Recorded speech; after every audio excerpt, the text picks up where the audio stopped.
appeals and applications in the matter of Hoey and others at HMRC. Good morning. Good morning, my lady. Good morning, my lords.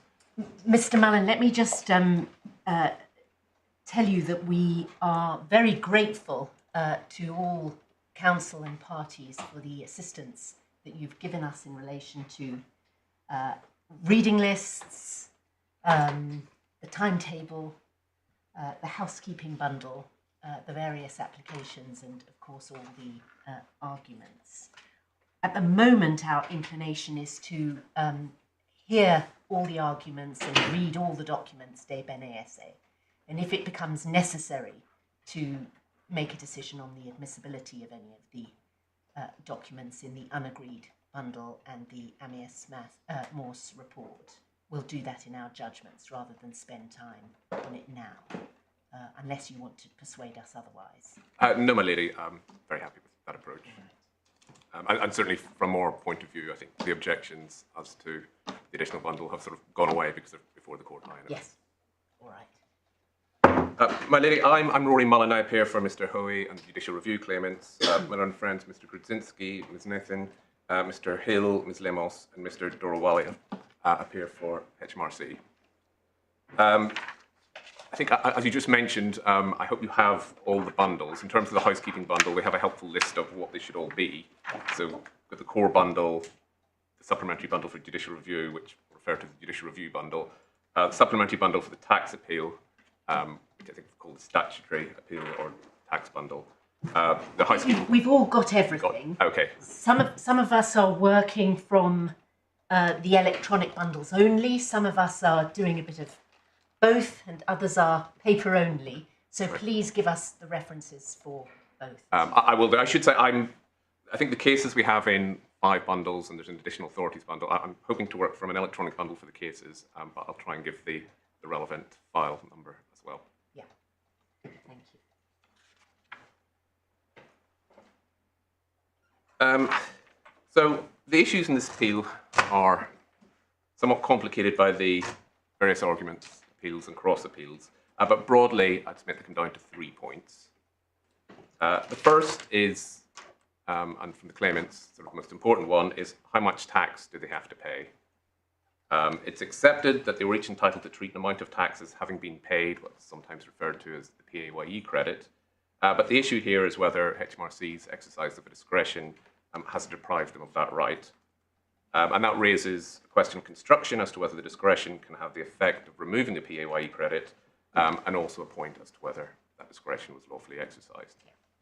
The second issue concerns the jurisdiction of the tax tribunals. And that's not strictly relevant now because we're here, but you say we need to decide it. Well, absolutely. It's academic because the point is before the court, but it does potentially have wider implications. And obviously it was a point on which we appealed from the upper tribunal on. And then the third issue concerns the application of the Transfer of Assets Abroad Code, and that's HMRC's appeal. I don't propose to deal with that in opening.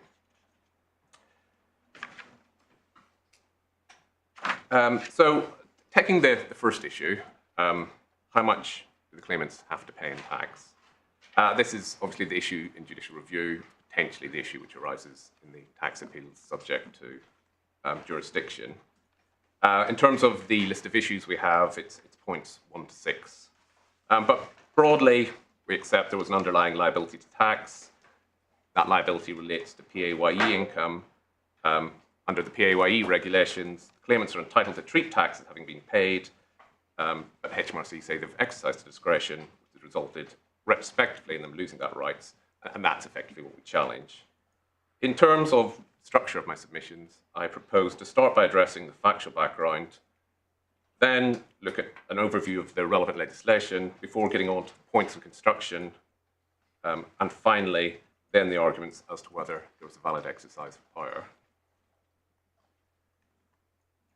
Before getting on to facts, I'd like to address what might be said to be the somewhat unattractive part of the claimant's case. They've accepted that there was a payment of taxable income, but they say that tax isn't payable by them.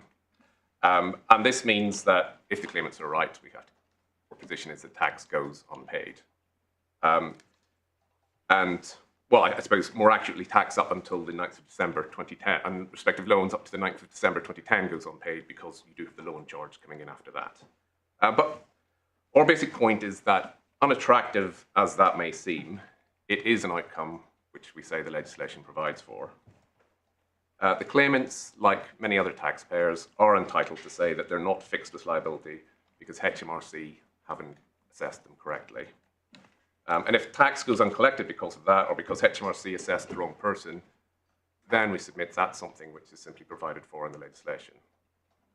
And it also goes to the way in which the parties have sought to characterise the case. We say it's very much a procedural issue as to whether there's been a valid assessment. HMRC in their skeleton argument say the central issue is whether the claimant should be absolved of the liability to pay tax. And while I appreciate why HMRC would want to characterise it that way from a rhetorical perspective, it is, with respect, inaccurate. The issue isn't about absolving the claimants of a liability. It's about whether HMRC can exercise a discretion to retrospectively put a liability, which they never actually had, on them. Because the person who had the liability... They had the liability. It's about collection. They've always had the liability, haven't they? Well, there's always been a liability to tax. Yeah, which you've accepted. Yes, absolutely. And it's absolutely the case that in terms of chargeability to income tax, that's something which is taken into account. But when one gets to liability, I think the question becomes a bit more complicated, a bit more nuanced, in that the way in which the PAYE regulations work, the way in which ITPA works, is that it puts the liability actually on the employer. And there's a joint liability to a degree, but... So it puts the liability rather than just I think, question of collection. Is that... I think one needs to look at liability in two ways. There's liability in the sense of who has to reach into their pocket and pay an amount of money. And that's, I would say, is liability in the important sense. And that's always been with the employers or the end users. It's never been with the claimants. And then there's liability in the sense of what is your liability to tax. When you look at your income, how much tax is chargeable on that in a year. And we have this in all sorts of different taxes where liability falls on a person, but somebody else has to pay for it. A classic example is VAT. You get charged VAT whenever you buy something in a shop, but it's the shopkeeper who ends up accounting for it. Yes, and one of the problems is the very wide meaning of the English word liability. I mean, in principle, it can refer to any kind of obligation one has to discharge. But to a tax lawyer, liability very basically tends to mean the liability imposed on the taxpayer to pay tax in respect of a particular type of income. In other words, it's stage one of the classic three-stage analysis in the authorities. And to that extent, there's perhaps a danger of distinctions becoming blurred if one uses that same word liability to refer to the other types of obligation that you're referring to. I just wonder if, in the interest of clarity, it might be better to keep the word liability for the underlying liability to tax on employment income, in the present case, and use a term like obligation when one's talking about other types. I'm very content to adopt that approach, my lord. I mean, I don't want to be pedantic about it, but there is a risk, it seems to me, of a blurring of distinctions which need to be maintained between liability in the strict tax law sense, on the one hand, and collection mechanisms on the other. Yes, I think that is true, and that's clearly caused a degree of confusion. If I refer to, or I certainly try to be consistent in referring to an obligation to pay, and what we say is the obligation to pay has always been with the employer. Yeah. Thank you. And it does come back to the Whitney point. It's long been established that an obligation to pay doesn't depend on a liability, using it in that sense alone. That liability must be assessed in order to give rise to an obligation to pay. And we have all sorts of cases where an inability to assess in the correct way means that although there's a liability to tax, there is not an obligation to pay. An example in the bundle is the Derry case, which involved a claim for relief in respect of losses made in a prior year. And the reason why the issue in that case arose was because HMRC hadn't opened an inquiry into the tax return for the right year, but had opened inquiries into other years. So HMRC were completely aware of the issue, but ultimately tax didn't get paid because they'd used the wrong machinery. Another recent case in the Supreme Court raised the same point, the tooth case on discovery assessments, not directly relevant here. But again, it's this point that liability to tax doesn't, in every case, lead to an obligation to pay. In order for the liability to lead to the obligation, you must have an assessment, and where HMRC are doing the assessment, they must use the correct machinery. And it's no answer to failure to use the correct machinery to say, but look, there's a liability to tax there. It wasn't an answer in dairy or tooth, and with respect, it's not an answer in this case either, we'd submit.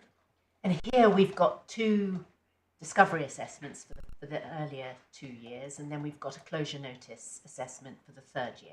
That's right. I think that's perhaps relevant to jurisdiction, but in terms of obligation to pay and liability, I don't think anything turns on the fact that one's a discovery assessment and one's a closure notice. No, it's just you said there must be an assessment, and I'm just making clear that there is an assessment. Well, there must be an each of the assessment. years. Yeah, I appreciate that, my lady. What I'm saying is there must be an assessment under the correct procedure. And so, So, all right. the legislation is there, and the powers are there, under which HMRC could put the obligation to pay onto the claimants. There's no doubt about that, and I'll take you to those provisions later. These are the directions in the PAYE regulations. Yes. But the issue is that they haven't used those.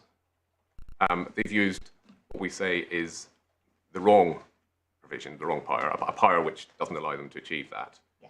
And that's why I say it's a process issue.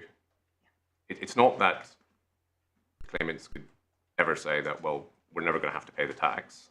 Parliament has said, well, actually, in certain circumstances, you will have the obligation to pay. But these are the circumstances, and these are the steps, these are the hoops which HMRC have to go through to fix you with that obligation. And the issue here is that they haven't done. And so it's not as obvious a case as, say, dairy or tooth, where actually HMRC were investigating into it, but using the wrong investigative powers, and were therefore out of time. It's a slightly more roundabout one, because actually they've looked at the wrong person.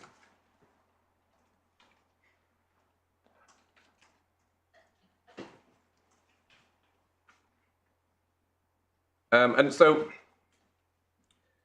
I think a point that also has to be made, and I suppose this is where the loan charge comes in, and the Morse report, is that Parliament could and did legislate to remove effectively these procedural defences and say, if there was a liability, it doesn't matter that HMRC are out of time to assess this, we're going to fix you with a liability anyway, an obligation to pay anyway.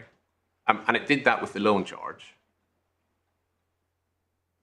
And the effect of the provisions with the loan charge, Part 7A and Schedule 12 of Finance Act number 2, 2017, was if any of these loans were outstanding on the 5th of April 2019, then you got a tax charge in respect of them, effectively, unless you've already paid the tax.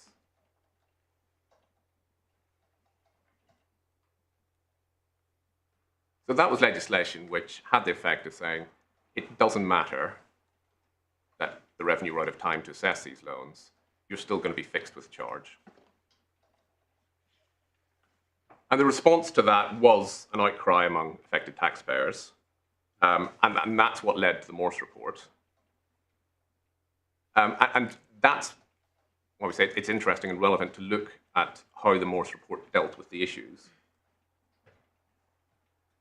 So we have it in the housekeeping bundle, at page 30.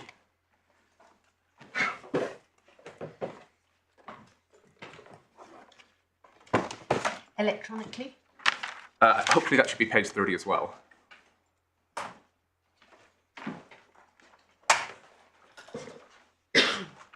But starting on page 35 is the forward. Numbering. Down here. Yes.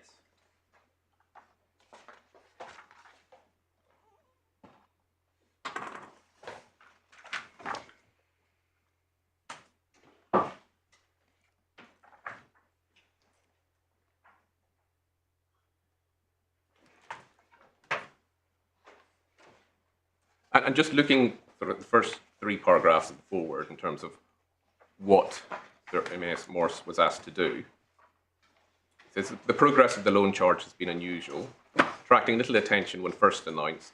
It is now highly controversial with criticism both around its design and the impact on individuals. The then Chancellor of the Exchequer asked me to conduct this independent review in September, addressing whether the loan charge is an appropriate response to tax avoidance by individuals who have directly entered into loan schemes, and whether the government's announced changes address the issues that have been raised. The review has also been asked to take into account the impact on wider taxpayer fairness and Her Majesty's Revenue and Customs ability to tackle tax avoidance. So that was very much the approach to the approach in the issue which was being addressed. Turning to page 37, we see an executive summary.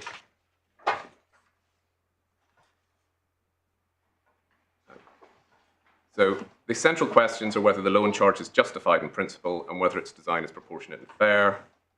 Concerns have been raised in 2 areas. First, whether the loan charge deviates too far from the usual operation of the tax system and therefore undermines taxpayers' rights. And second, the distress and hardship among those affected. He then goes on to say, in the next paragraph, I've considered these questions carefully. If asked, was some sort of policy like the loan charge necessary and in the public interest, I would say yes. It is clear that most people would agree that everyone should pay their fair share of tax. However, the evidence provided to the review prompts serious questions about how proportionate the loan charge was in terms of its design and effect on individuals. The recommendations in this report are designed to address these questions. And then, while conducting the review, I frequently spoke to members of Parliament who told me that they were initially sceptical of concerns being raised by people who were involved in tax avoidance. Such MPs get approached about a huge range of issues and have consistently supported recent measures to combat tax avoidance.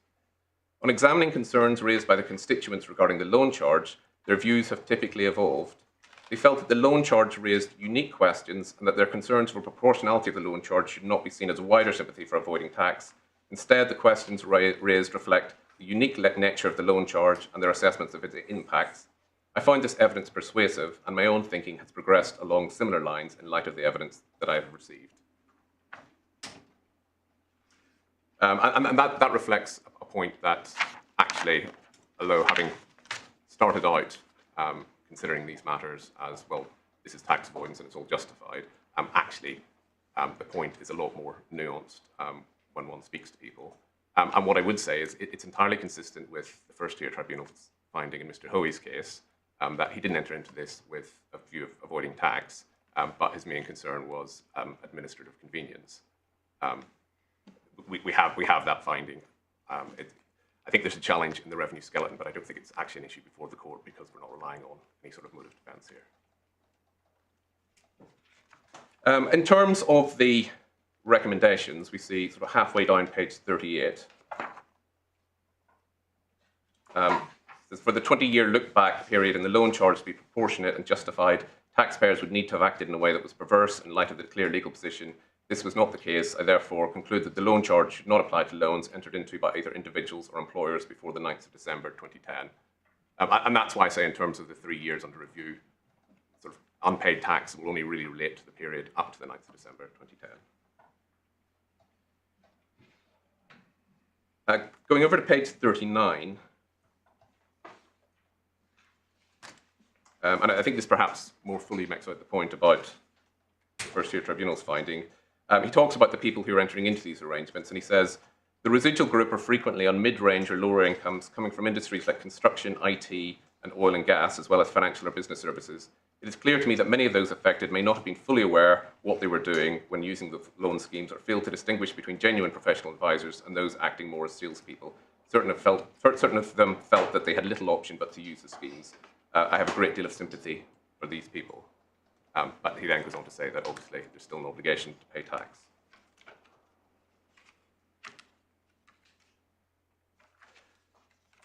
The point I want to then go look at,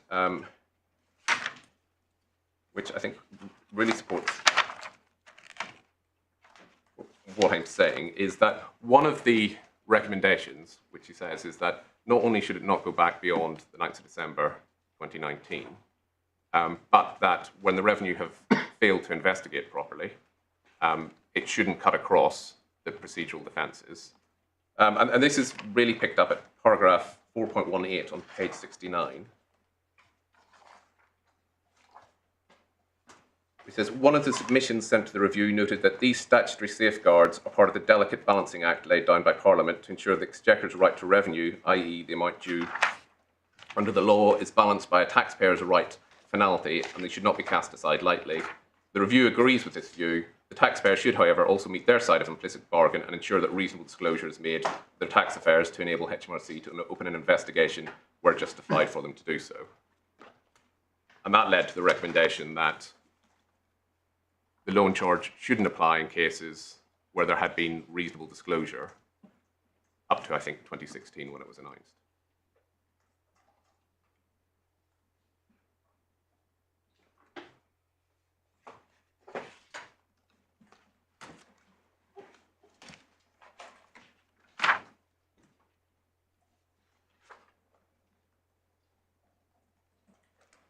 Let's mention the page numbering is actually out by 2 pages, which is a quite common thing with electronic bundles. I'll probably be able to make the adjustment each time you say it, but just bear in mind that it's not quite the same. My lord, is it +2 or -2? 69 is on page 71 Okay. of the electronic bundle. I'll endeavour to bear that in mind.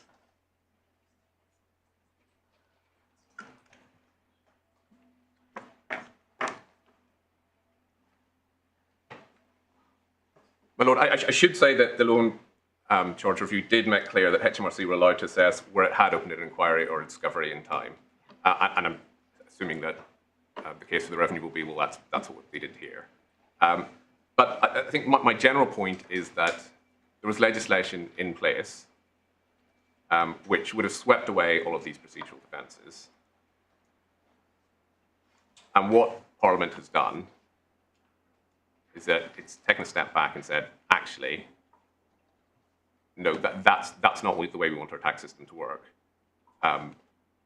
Where the procedural defence exists, it ought to be respected, even though this is regarded as tax avoidance, even though all the other objections which are made.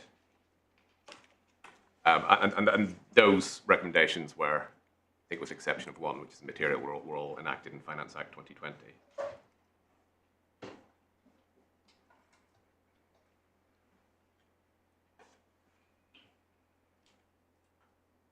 And so, sort of bearing that in mind, we say that even though there's no obligation to pay tax here, that's not an indication of a defect in the legislation. It's how the legislation is intended to operate in many cases. If you don't have the right assessment, you don't have the obligation to pay tax.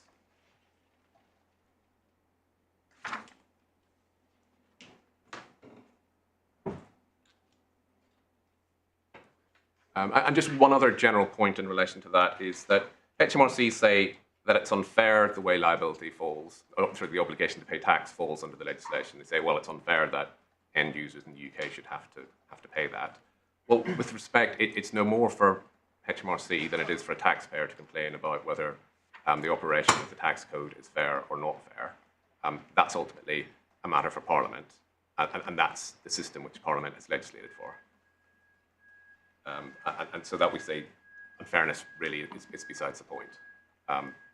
That's Parliament's job, and they've made their decision. So with that sort of initial comment, perhaps it would be helpful to look at the factual background. And I think for the most part, the facts weren't disputed. So I think it's helpful to look at in relation to Mr. Hoey's case and the findings of the first-tier tribunal, which is contained in the core bundle at tab 17, page 291, which I hope is the same as the electronic bundle.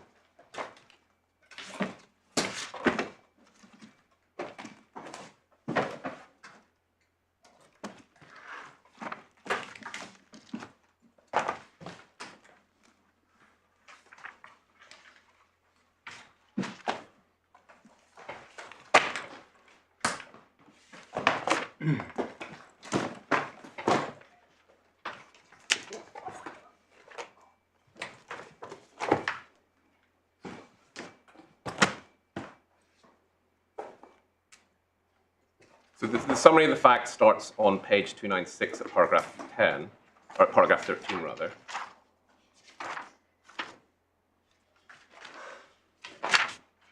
And we see paragraph 13, Mr. Hoey was an IT specialist. And as was common in the sector at that time, the ultimate users of Mr. Hoey's services, the end users, did not wish to take on additional employees to work on relatively short-term contracts, the order of 1 to 2 years. In order to obtain work, therefore, Mr. Hoey had to provide his services either as an independent consultant or through a company.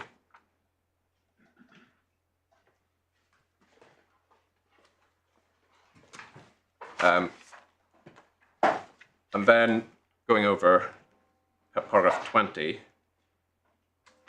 Sorry, my lady, my lords. I'm just going to pick out sort of particularly relevant bits rather than reading through the whole bit. I'm sure. Yes, don't read it all out. If there is a section you want us to read, we can read it, but I'm sure we have actually all read the facts. Thank you, my lady. I'm grateful.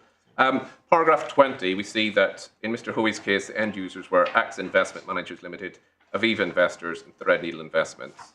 And was that at the same time, or was that in I succession? think that was consecutively, yes. Consecutively? Yeah. Right. Sorry, yeah, in succession. The only point I'd make there is that these are all financial institutions. Yeah. And bearing in mind our money laundering regulations, it strikes me as very odd that a financial institution would be contracting with somebody without knowing who it is. And obviously, the revenues case is that they wouldn't have known who they were contracting with.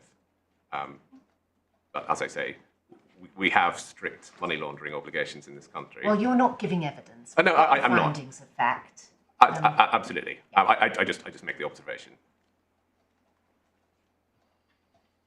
And then at paragraph 21, we see how, and 22, how the arrangements worked. Basically, there was a payment of a minimum wage, and then a payment into a trust, and then a loan from the trust. Yep.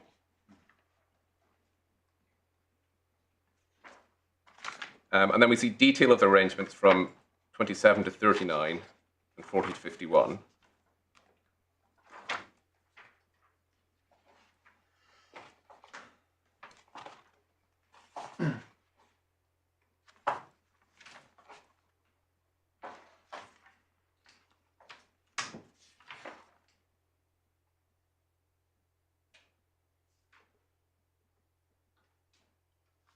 Paragraph 67, there's a reference to... And that's, sorry, Mr. Mullen, that shows that it was the intermediary who contracted with the end user.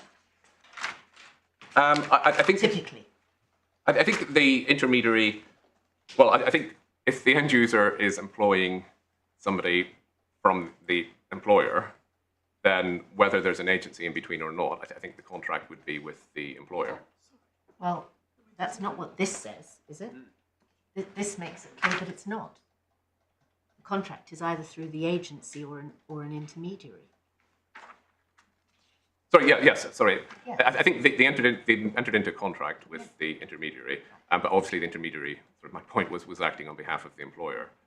Well, I'm not sure that's right. The contractor contracts, the contractor is under an employment contract with the employer. The employer then uses an agency or an intermediary, and the contract between the agency or intermediary is with the end user. My lady, I have to say, I just assumed, given the way that the Revenue put their case, that that wasn't controversial. But We've got the findings. no, absolutely. But the point being that that may have an impact on who actually is liable for PAYE. In terms of if the end user isn't contracting with the employer for services, then they may not have had any liability at all in the first place.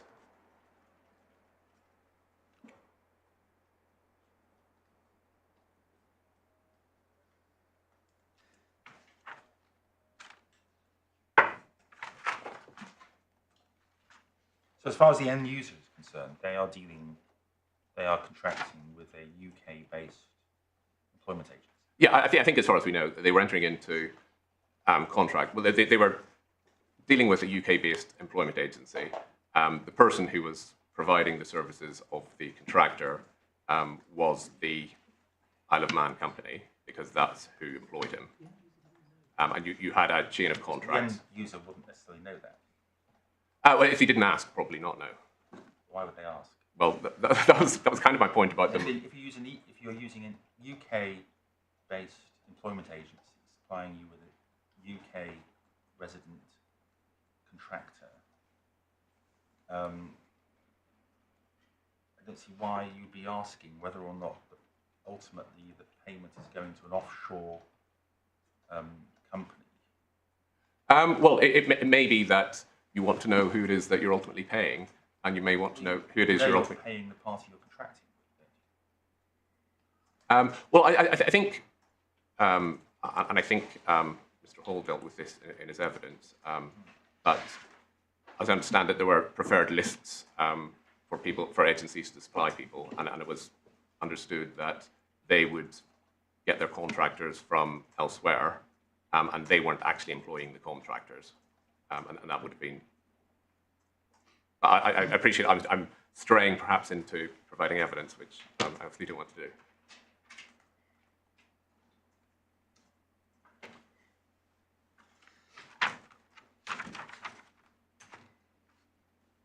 In terms of who the employer was, we can see on, for example, paragraph 58, that was set out in the tax returns.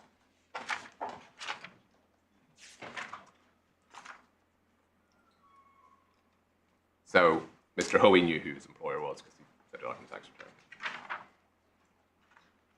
return. Paragraph 67 and 68 deals with the point about information having been provided by the Isle of Man about these. Sorry, 68 and 67. That's 69. What did you say? Sorry, paragraphs 67 and 68. Yeah.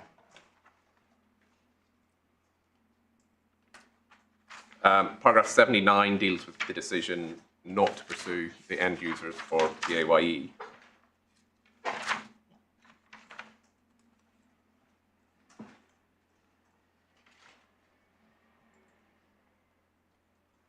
And then just to note at paragraph 147,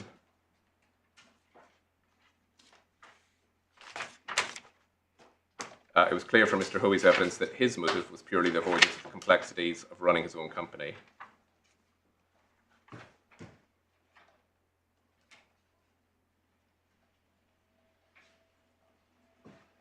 And then the point which is relevant in relation to cross appeal, starting paragraph 162, the measurement of income of the person abroad.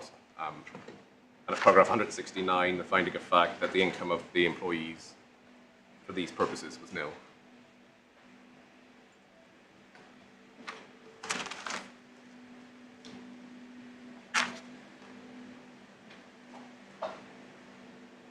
So, is it right that it was just one single employee benefit trust for each of these employers, or was there a separate trust in relation to each employment, or don't we really know? As I understand it, there was a single employee benefit trust which made loans to all of the employees. So Penfolds and Hamilton's used the same. Sorry, no. Penfolds had a single employee Right. benefit trust. Hamilton had a single employee benefit trust. But if they had 100 employees, they didn't have 100 different employee benefit trusts for each employee.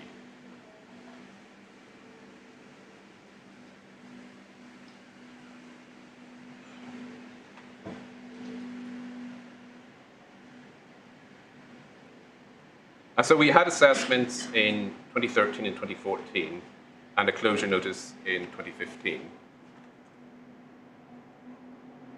And then, at some point in 2017, the Contentious Issues Panel made a decision in relation to the exercise of discretion under Section 6847A. And I think that was approved on the 22nd of September 2017, and we can see that from the core bundle.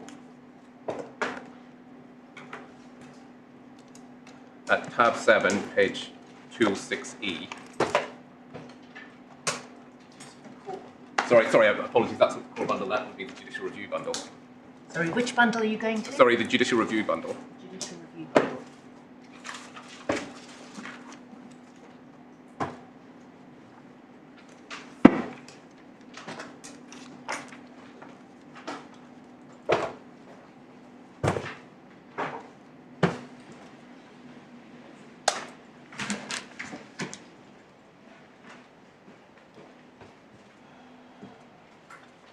What was the page reference? At 206E.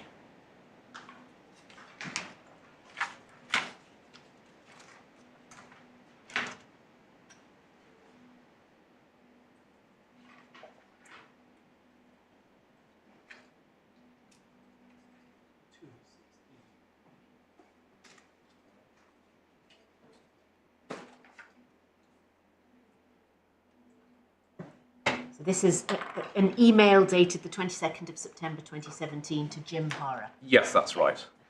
And it's just reading, Jim, we just wanted to let you know, or we wanted to let you know that CIP have approved the use of discretion in the PAYE legislation 6847A, subparagraph B, ITPA 2003, to disapply the PAYE regulations in relation to some users of contractor loans arrangement schemes, so HMRC can collect directly tax from the contractors who sought to avoid it. To our knowledge, this discretion has not previously been used to remove a PAYE liability, which has arguably already arisen. Then the use of this discretion will be, and then that's redacted. And then there's a reference to a press briefing. And just turning over the page. Sorry, could you read the rest of that page? Yes, certainly. As the use of the discretion will become public knowledge. No. Sorry, under the use of the discretion. Use of the discretion, a minority of contractors who sell their services within the UK use contractor loans avoidance schemes. Contractors who use these schemes receive the majority of their income in the form of loans. We consider these loans are taxable as income. Contractor loans avoidance schemes can involve an onshore or offshore element or employer. Where the employer is offshore and the loan is PAYE income, the end user of the contractor services may be liable to account for and pay any tax due as required by the PAYE regulations. Typically, the end user will neither be aware of the avoidance scheme or their obligation to account for PAYE or a loan received by the contractor. And the end user might never recover the tax from the contractor. In these circumstances, we will consider exercising the discretion to remove the end user's PAYE obligations, which has the effect of placing tax liability on the contractor. So that's the press release. The next heading is potential issues, risks.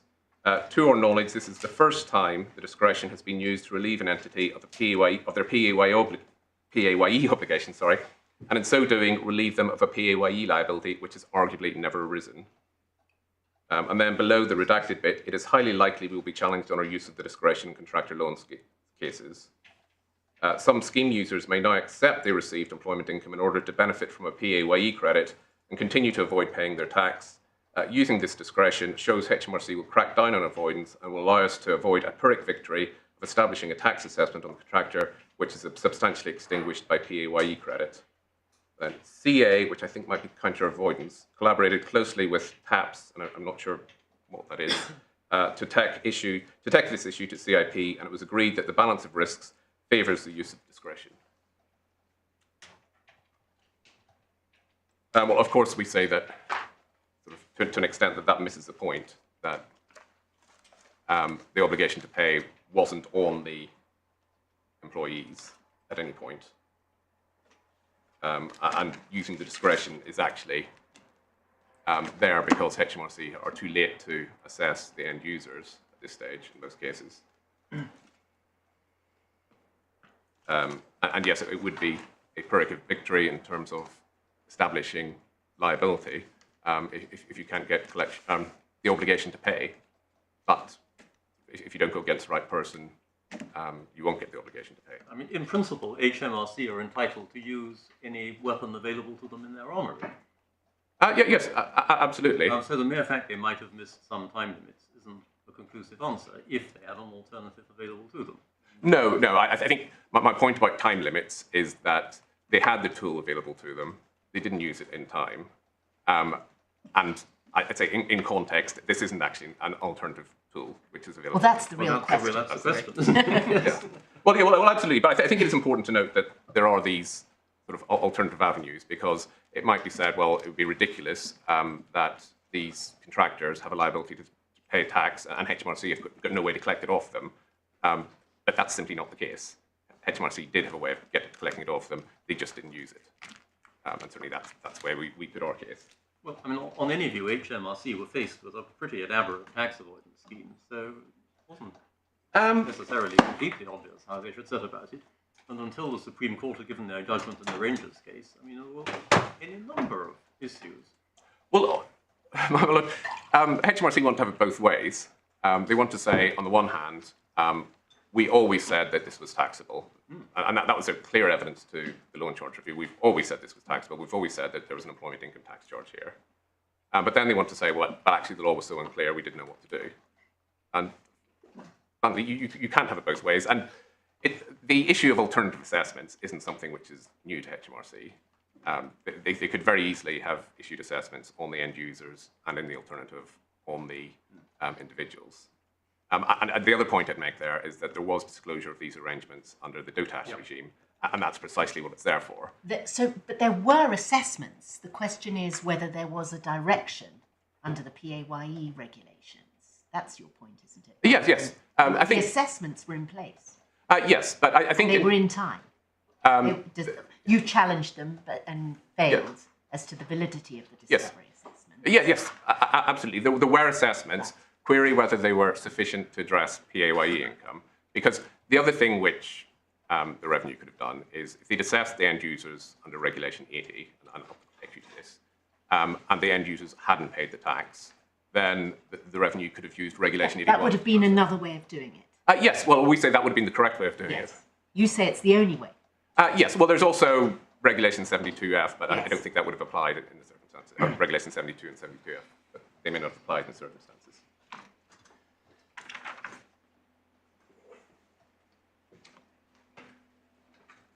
So the next point we get is the discretion letters, which are contained in the core bundle at tab 20, page 411.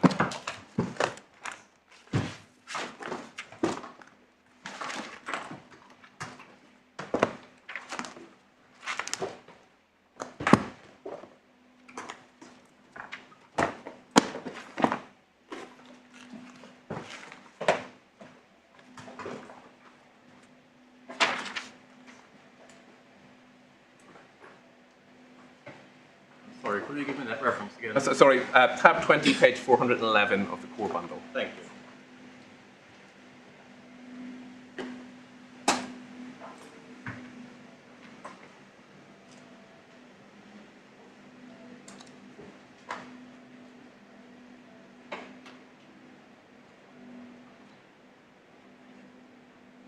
And this is the letter from Mr. Finch to Mr. Hoey in October 2017. And the relevant bit is in the penultimate paragraph. HMRC retain a discretion under section 684 7AB of ITIPA 2003 not to require a person to comply with the PAYE regulations where it would not be appropriate for that person to do so. In the circumstances of your use of the tax arrangements, I have no reason to believe that any of the end users of your services were aware of or party to the avoidance, and I consider inappropriate for them to be required to comply with the PAYE regulations in relation to your employment income. As such, you remain liable to pay the tax due. And that's the decision. In relation to... Before you move on, there's a statement in the last paragraph that you should probably read. Yes. Should you wish to make any representations to me about the knowledge or involvement of the end user of your services in light of what's set out above, please let me have these within the next 30 days. The point I'd make about that, my lady, is it's not desperately clear from that what the relevance of that request is. Well, doesn't it link to the penultimate paragraph? He says he's no reason to believe that the end users know or had anything to do with it.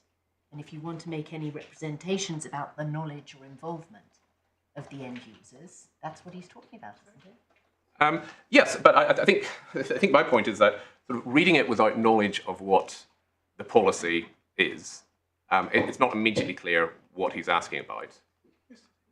Really? Well, absolutely, my lady. I can say from personal experience, it was certainly not clear to me what that was about. And no doubt part of the reason for Mr. Hoey not responding to that was because it wasn't understood that that's what was being asked. Obviously, that's not a problem going forward because we now have HMRC's policy and it's now public and it's now very clear to sort of anybody who does receive one of these letters that, well, if you can show that your employer knew what was happening, you won't be fixed with the obligation to pay. But I think that's far from clear on that issue. Not the employer, then? Sorry, the end user. Okay, but you say it's not clear what it meant, and that's why Mr. Hoey didn't respond. Yes, I certainly think it could have been sort of much more clear and straightforward. Did he write back saying, I don't understand what you mean? Can you help me about what I'm supposed to be making representations? There was a response from his solicitors, RPC, saying effectively, we don't understand how this fixes us with the liability. Can you show us that? Yes, certainly. I think it's exhibited to Mr. McFarland's witness statement.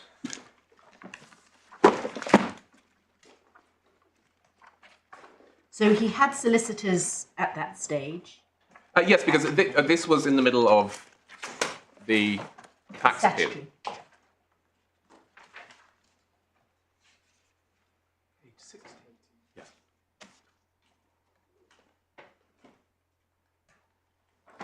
So it's find at page 60 of the Judicial Review Bundle, tab 3.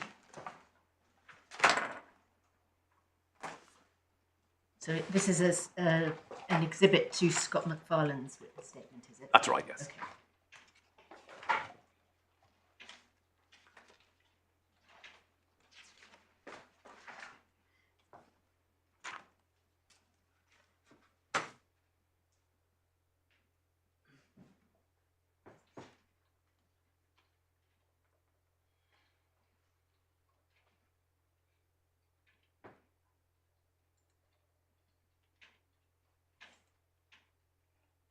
Where does it say I didn't understand what you're asking me to No. about the end users? It doesn't. It does. Sorry. If I suggested it said that, I I apologise. think that's what you were taking us to, because you said that Mr.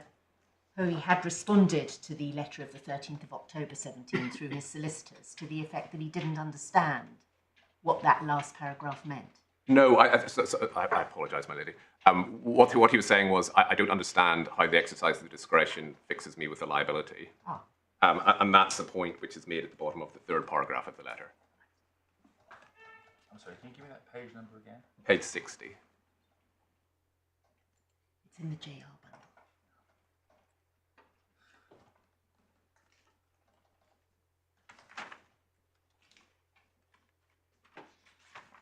bundle. And I should say, for completeness, that there's a response from HMRC to that letter on page 62.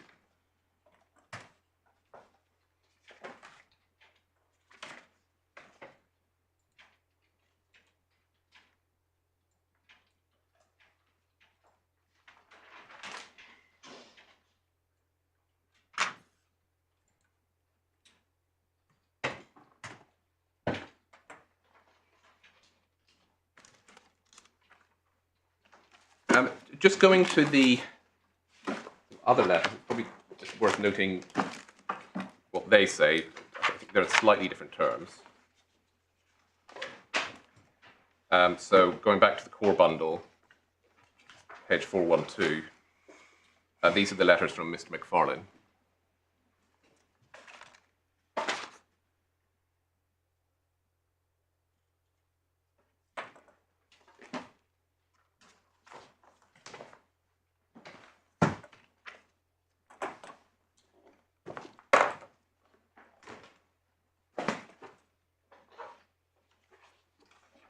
See, on the second paragraph, he makes reference to the common issues of fact for purposes of the Hoey appeal.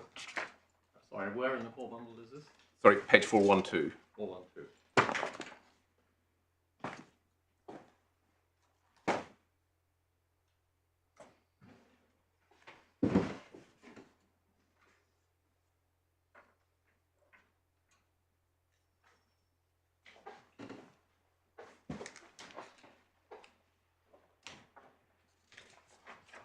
And then the third and fourth paragraphs are in similar terms, although we see the additional sentence, it is inappropriate for a collection mechanism to be used to provide protection to individuals who have used contrived arrangements that were designed to avoid tax. And the same invitation on page 4. Yes, to absolutely. make representations. Yeah.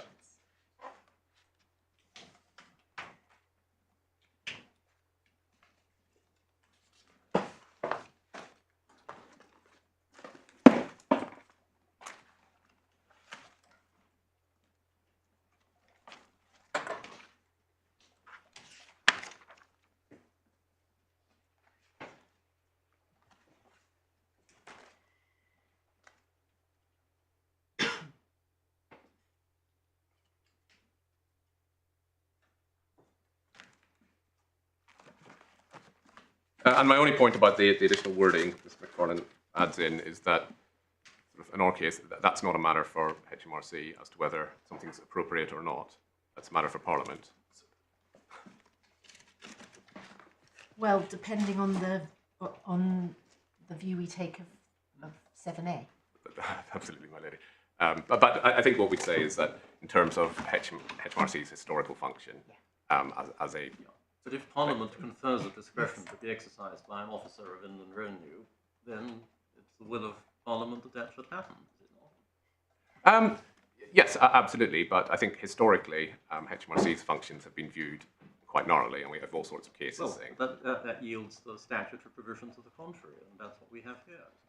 Absolutely. Well, that's what I shall get on to now, my lord, to explain quite why that is wrong. I'm writing that understanding that the end users may have engaged a contractor services for possibly a very short period of time. In some cases, possibly. I think Mr. Hoey, sort of the 3 years of assessment we were looking at, he was engaged by 3 different end users. But typically, because these are contractors and they don't want them as employees, I think it probably would be relatively short periods of time. So the decision not to require such end users to pay, to be treated as having an obligation to pay under PAYE, seems to be on the face of it, a perfectly sensible and fair exercise of statutory discretion Parliament has given. Well, my lord, I'd say, except for take a step back and ask why is it that this discretion has to be exercised? And that's because Parliament in the first place has decided that actually the end users in these sorts of arrangements should be the people who are accounting for the tax. And that, I say, is very relevant. That actually surely subject to section 6847AB. Well, I think that's where we'll get to. It's certainly subject to Regulation 70, 81, 72F. But I think taking a step back and going, well, it seems ridiculous that the end users should have to account for tax whenever they've only employed somebody for 2 months or 3 months. We might think that, but actually, the way Parliament has enacted the code, it says no, they do have to. They do have to pay the tax. Well, the code includes in primary legislation 684 subsection 7A. Yes, sorry. Perhaps if you take a step back, before one gets to 6847A and all the questions which arise around that, there was a legislative choice, which was that when you're employing somebody from outside the UK, either what we could do in terms of the PAYE code was make that individual pay the tax, or make someone else pay the tax. And the choice which was made was we'll make someone else pay the tax. And we'll look at section 689 in a moment. And that person is the end user. And so I think the suggestion my lord might have been making, and apologies if I'm misunderstanding, was that, well, if they've only employed him for 2 to 3 months, well, then it's a bit unfair that they should be having to account for the tax. First question is they haven't employed them. True. Well, they've employed their services in the wider sense of the word. Surely that's the key point, isn't it? Is that they haven't employed them, but they may be finding themselves said to be liable for PAYE. Indeed, my lord, but that's and perhaps it'll make more sense when we get to the bit in the legislation. Yes. That's what the legislation says, and that's the legislative choice which has been made. And regardless of whether that seems unfair to the end users of the service or not, that's what, in the first instance, if I put it that way, Parliament has decided the way the legislation should operate. Well, I'm sure everyone would accept that, and that is what Parliament has said is the normal provision, which applies in this type of circumstance. But equally, if one's looking at it a priori, it does seem not at all surprising to find there's an ability for that normal treatment to be switched off in appropriate circumstances. And that is what is in primary legislation conferred on an officer of the Revenue and Customs in very broad terms. I think it's important to remember, and I do keep coming back to this point, there is the legislation there which allows it to be switched off. It's no part of our case that it's not. No, but yes, but you're referring again, aren't you, to the specific provisions in the PAYE regs, whereas we're putting to you the fact that here in the primary legislation you find a specific provision which enables an apparently very wide language for switch off to take place. Well, I think one of the points there is, I'd say it's very not a specific provision, it's a very general provision. And obviously that's one of the points which I'll go on to make.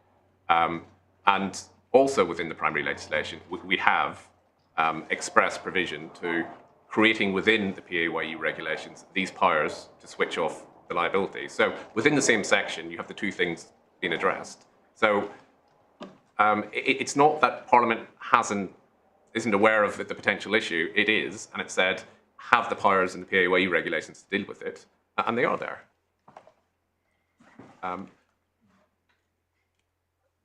Perhaps instead of jumping ahead in terms of the submissions which I'm making, it'd be more helpful just to set out how we end up with the tax liability and how the legislation operates. And then I'll sort of develop my submissions on construction. So I think that the first point is how we've ended up with the income tax liability. And then that largely turns on the Supreme Court decision in the Rangers case. Now, obviously, we accept that applies, but I think it's important to look at what it was that the Supreme Court decided, partly because the way, for example, Mr. McFarlane puts it in his witness statement is inconsistent with that. So that's dealt with in the authorities at tab 34, which should be bundle 2.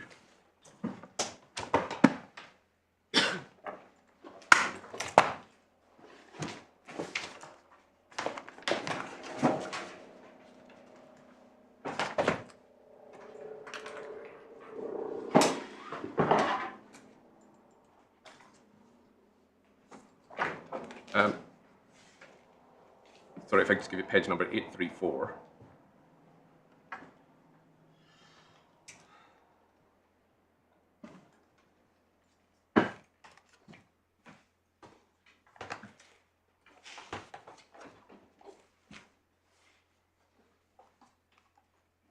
Going to page 848, paragraph 36. Sorry, Mr. Mallon, I didn't hear that. Page 848, paragraph 36.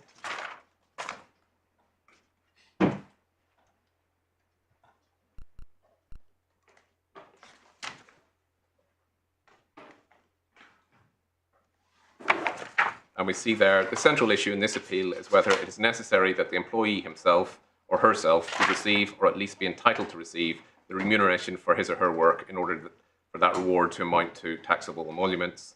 A careful examination of the provisions of the primary legislation reveals no such requirement.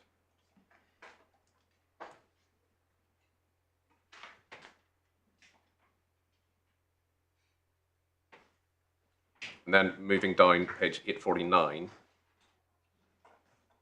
paragraph 40, he addresses the PAYE regulations. And the last sentence says, I therefore read payment to an employee, or essentially similar phrases in the subordinate legislation, as a reference to the payment of the employee's emoluments, whether to the employee or another person. As a general rule, therefore, the charge to tax on employment income extends to money that the employee is entitled to have paid as his or her remuneration, whether it is paid to the employee or a third party. The legislation does not require that the employee receives the money. A third party, including a trustee, may receive it.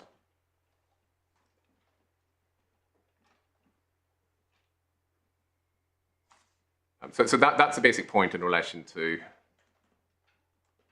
liability. We say that actually having money paid at your direction into a trust is a payment of an emolument. The point I'd make there, and I don't think a huge amount turns on it, but it's the payment into the trust which creates the emolument. It's not the loan. And whether you have the loan or not, you still have an emolument.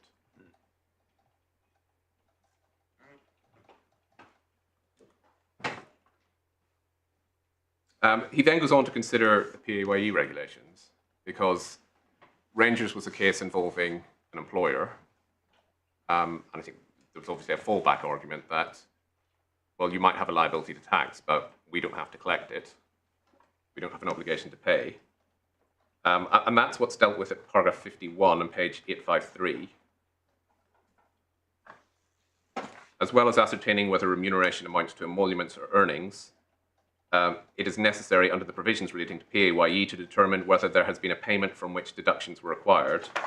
In para 11 above, I referred to cases of high judicial authority which warned against misplaced reliance on judicial glosses such misplaced reliance has been evident in the case which led up to this appeal in relation to the concept of payment. And then you have a discussion. And then at paragraph 54, the gloss is no basis for establishing a general rule or principle that a payment is made for the purpose of PAYE only if the money is paid to or at least placed unreservedly at the disposal of the employee, yet it has been so used. Then there's a discussion of the Semper Metals case, which had been a case which had suggested that actually these sorts of arrangements didn't give rise to an employment income liability, and which was obviously relied on quite a lot by people entering into these arrangements. And then you see a summary at paragraph 58 of the decision. In summary, income tax on emoluments or earnings is due on money paid as a reward or remuneration for the exertions of the employee. Focusing on the statutory wording, neither Section 131 ICTA nor Section 62(2)A or C of ITIPA, nor the other provisions of ITIPA which I've quoted, except Section 62(2)B, provide that the employee himself or herself must receive the remuneration. And in this context, the reference to making a relevant payment to an employee or other payee in the PAYE regulations fall to be construed as a payment either to the employee or to the person to whom the payment is made with the agreement or acquiescence of the employee, or as arranged by the employee, for example, by assignation or assignment. Then paragraph 59, Parliament in enacting legislation for the taxation of emoluments or earnings from employment has sought to tax remuneration paid in money or money's worth. No persuasive rationale has been advanced for excluding from the scope of this tax charge remuneration in the form of money which the employee agrees should be paid to a third party, or where he arranges or acquiesces in a transaction to that effect. Having adopted this purpose of construction of the legislation, he then turns to apply it to the facts of the appeal.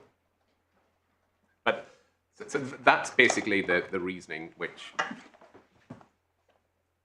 Mr. Hoey had to accept, that the reality was that what was going into the trust was his earnings. It was why he was agreeing to work for minimum wage, was because that money was going to be used to pay him ultimately. And that applying that principle, those were taxable emoluments. So that created the charge to income tax. That then leads to a liability to income tax, which is dealt with in Section 13 of ITIPA. So if we could go to the legislation bundle.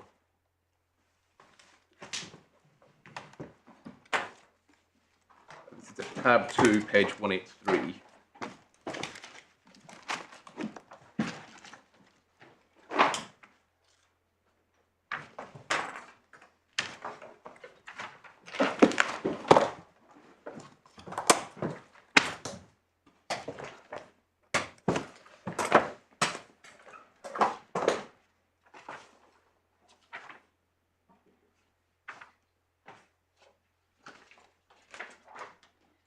And that's the provision which says the person liable for any tax on employment income under this part is the taxable person mentioned in subsection 2 or 3.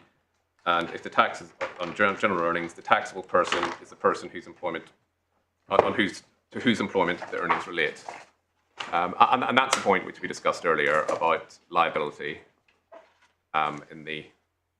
Which version of Section 13 are we concerned with, and did it change in the relevant period? I don't think there were any way, because we seem to have 3 versions of it. We do, my lady. I've picked the one which is July 2008 to July 2011 on the basis that seems to cover most of the period. I don't think there were any material changes. Right. Okay. So that's the one that we all agreed that that's the one that we should refer to. Okay. So 183.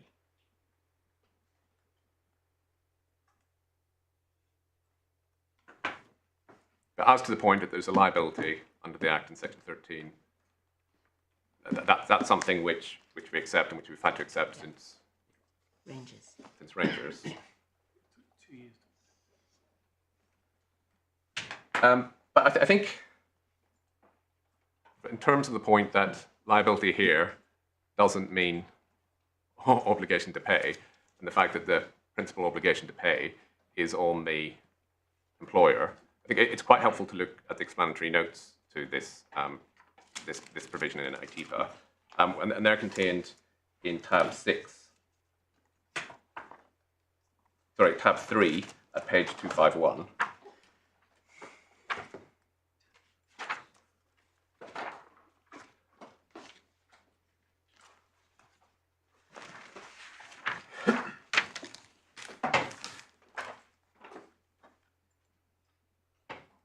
So above paragraph 62, we see this is looking at section 13. And the point being, paragraph 63, although the idea of identifying the person liable for tax and employment income is new, it does not change the current position where the employer has a primary liability to deduct tax under PAYE provisions. Under ICTA, employees are liable for the tax, but are entitled to pay only the net amount after taking off payments on account and deductions at source. So that's the point, that there is a dual liability, as it were, an obligation to pay tax. And It's not a dual liability. One's a liability to pay, and the other is a liability, and the other is an obligation to pay through the collection mechanism. well, what's sort of, yeah, I think it goes back to the right meaning. Liability is always on the employee. Yes, if we're using liability in terms of... I thought we agreed that. Yes, sorry, but yeah, I apologise. I'm obviously in this explanatory note, they're using liability in the wider sense because they talk about primary liability. No, they talk about liability to deduct. That's a different point. One's a liability to pay tax, and the other is a liability to deduct. Yes, absolutely. But sorry, I don't think much turns on it. It's simply that you're using the word liability, and I've agreed that I will try and avoid that word.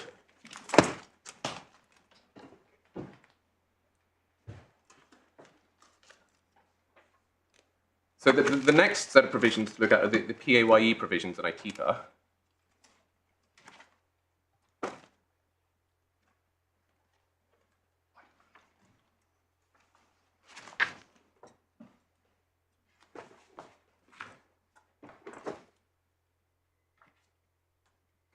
So starting at page 227, tab 2 of the bundle.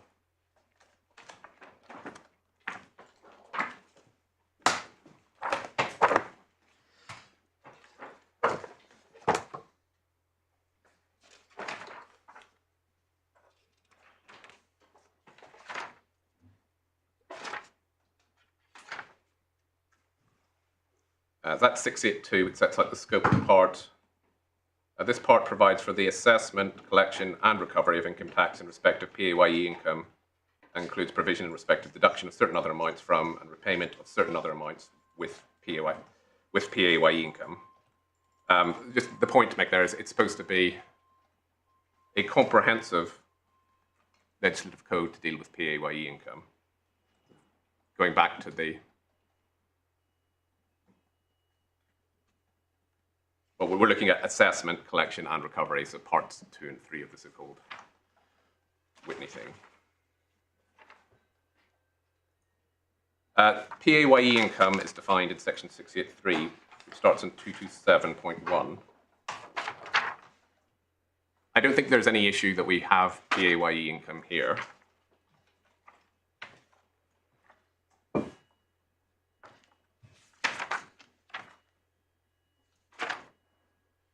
And then 684 is this section which we're concerned with.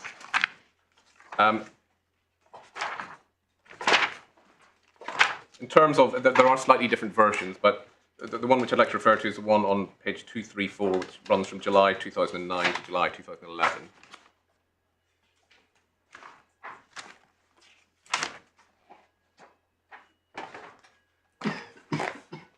I'm sorry to rise. Can I just make an observation about this version?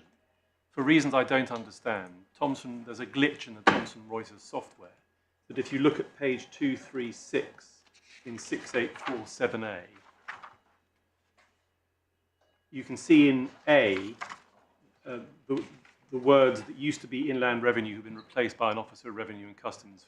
For reasons that are entirely unclear, Thomson Reuters hasn't done the same thing for B, which is why we've included in the housekeeping bundle the correct version of this provision. Ah, Thank you. I spotted that. And then you also get that on page 240. It's right in the yellow book. Yeah. It's right on the government website. It's right on Westlaw, I think, but it's wrong on the online version in Thomson Reuters.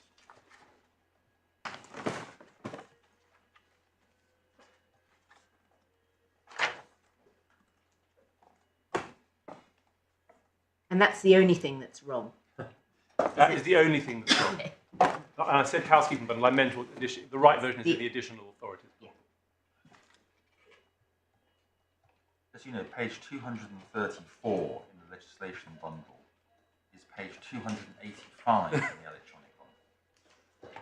Ah, And the reason for all this is because the indexes aren't paginated in the paper bundles. So it's all out by a huge amount when you get large indices. I just mention it because it's something that comes up. yeah, I appreciate that, my lord. And people don't paginate the indices, so then there's a mismatch with the electronic bundle. So Yeah. No, the word should be spread.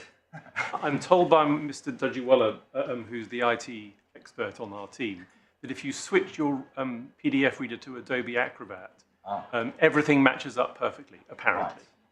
Right. Well, that may be beyond me. And beyond me.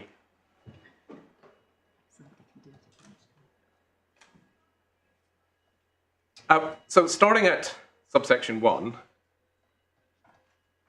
it says the commissioners must, and I think so it's in mandatory terms, make regulations, PAYE regulations, with respect to the assessment, charge, collection and recovery of income tax in respect of all PAYE income.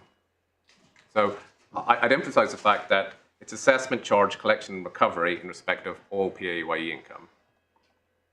And that the point there being that in terms of tax on PAYE income, the PAYE regulations are intended to cover it.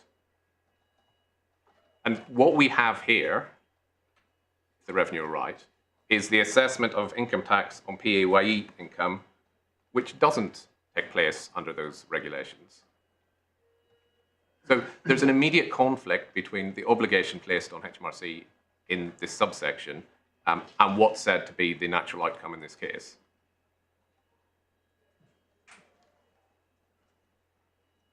Moving on then, subsection 2 deals with the provisions that may be made in the PAYE regulations and includes any such as are in the following list. And I think relevant for, well, certainly relevant for these purposes is item 4A, turning over the page. You see that as provision authorizing the recovery from the payee rather than the payer of any amount that an officer of revenue and customs considered should have been deducted by the payer. So that is the provision in primary legislation saying you can go after the payee rather than the payer. And that, I'd submit, demonstrates that Parliament was alive to the possibility that there were circumstances that you need to go after the payee rather than the payer. It's legislated for it.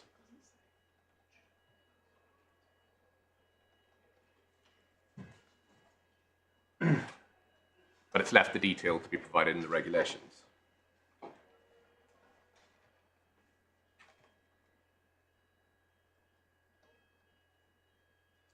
Looking at 7A, there's more provisions allowing for flexibility. Provision for excluding payments of such description as may be specified from the operation of the regulations in such circumstances as may be specified.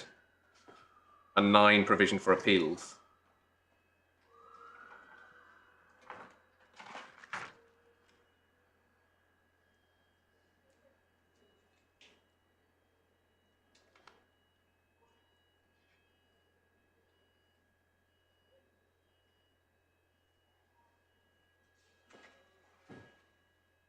Turning over the page,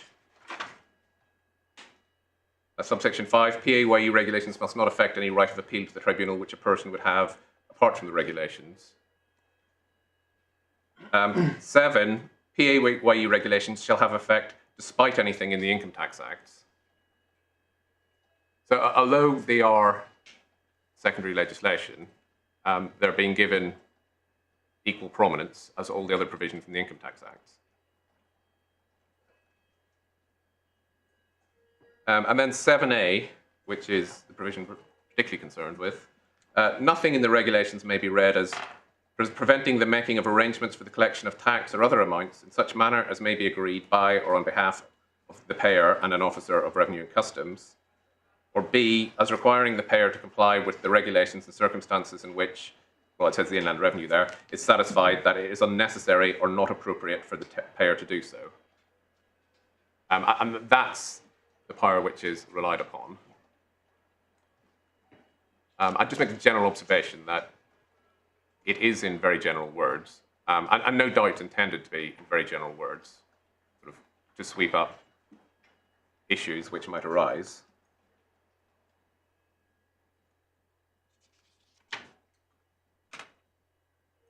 I'd also say it is a little bit buried in the section.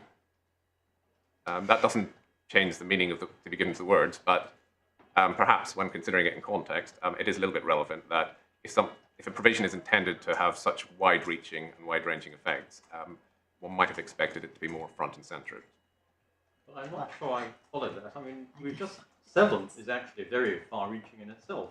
It's not only putting PAYE regs on a par, but actually gives them priority over anything which might conflict with them in the Income Tax Act. And then we have a rather similar provision in 7A, which was admittedly added, when was it, in, well actually when was it added, 7A? I think it was Finance Act 2003. Right, thank you.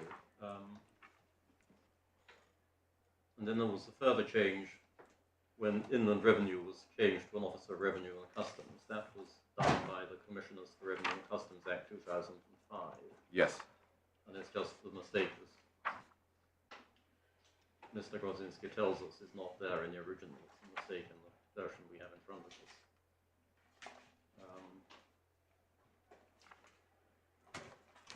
But either way, I mean, it's 684 is not a particularly long section, particularly if you take out the list of provisions in subsection 2, which does take up quite a bit of space. But if you've done that, we just have a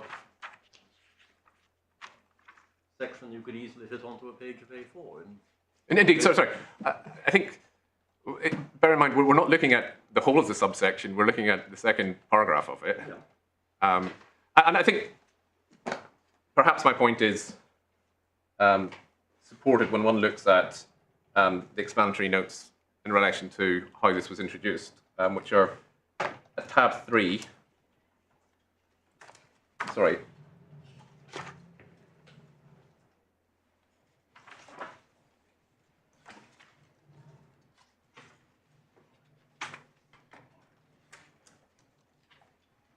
$260, tab 3, $260. Sorry, no, those are the TPA explanatory notes. Sorry. Ah, sorry.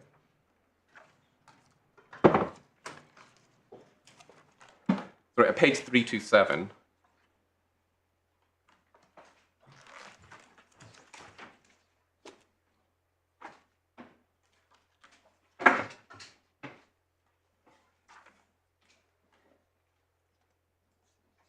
So for my lord, this is the explanatory notes, clause 144, PAYE regulations and notional claims. So, yes, tab 5, page 327. This is the relevant clause in the Finance Bill of 2003. Yes. So this provision introduced both item 4A, which is the making the payee liable provision, and also subsection 7A.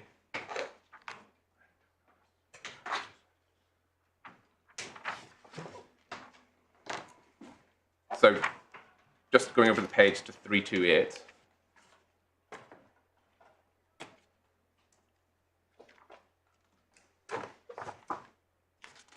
Paragraph 5 talks about the new item 4A.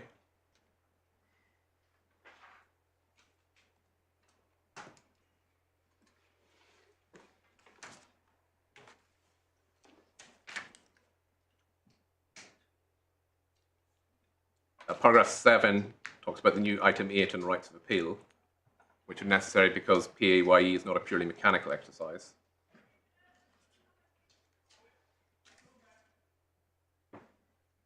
Paragraph 9 deals with the new subsection 7A.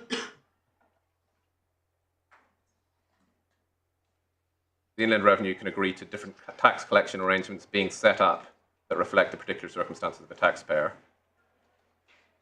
Or alternatively, the payer does not have to follow PAYE regulations where these would be unnecessary and appropriate. And currently there are different arrangements covering casual employment and students, for example. So that rather suggests that 7AB is doing something different from dealing with casual employment and students. Or do you say that doesn't follow? No, I would have thought actually students are the type of example where you might say it's not appropriate to apply PAYE regulations.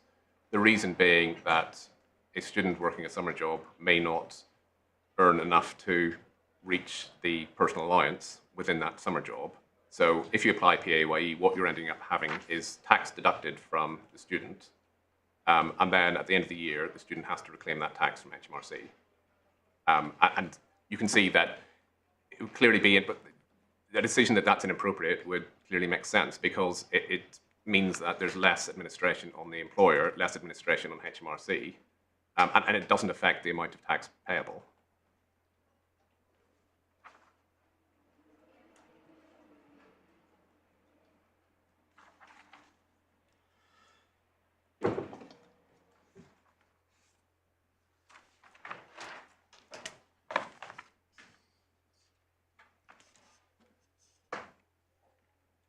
Looking at the contrast between 4A and 7A.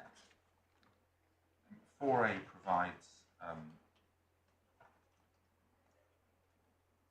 for where the payer was liable to deduct but did not do so, but provides for that payment obligation to be imposed instead on the payee. Whereas 7A,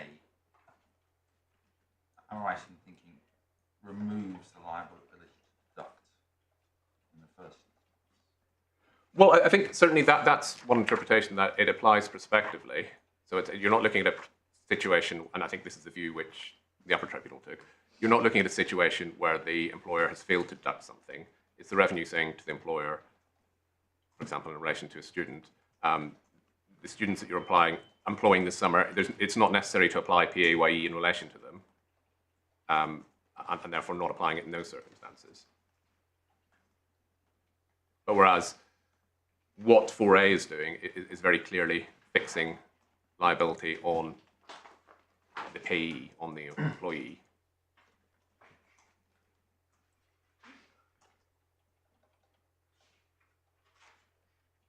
And that, of course, then allows HMRC to collect the tax from the employee, whereas in the student example, it makes no difference because there is no tax to collect. Well, the wording is addressed to following regulations. Sorry, my lord. Just take me back to the page number Of section 68, section. It's 234 is this section starts.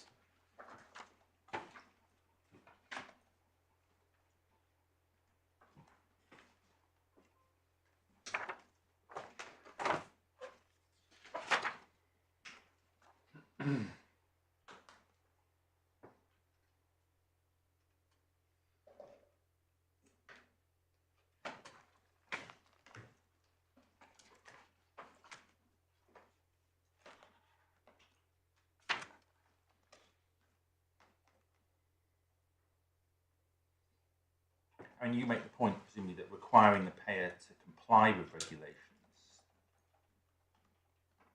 does, on the face of it, seem like a prospective Yes. wording, because where somebody hasn't complied with them, you would be excusing Yes. failure to comply rather than not requiring them to comply. Yes, That's your point. yes. And that's a point which is made in a couple of cases, which I'll take you to.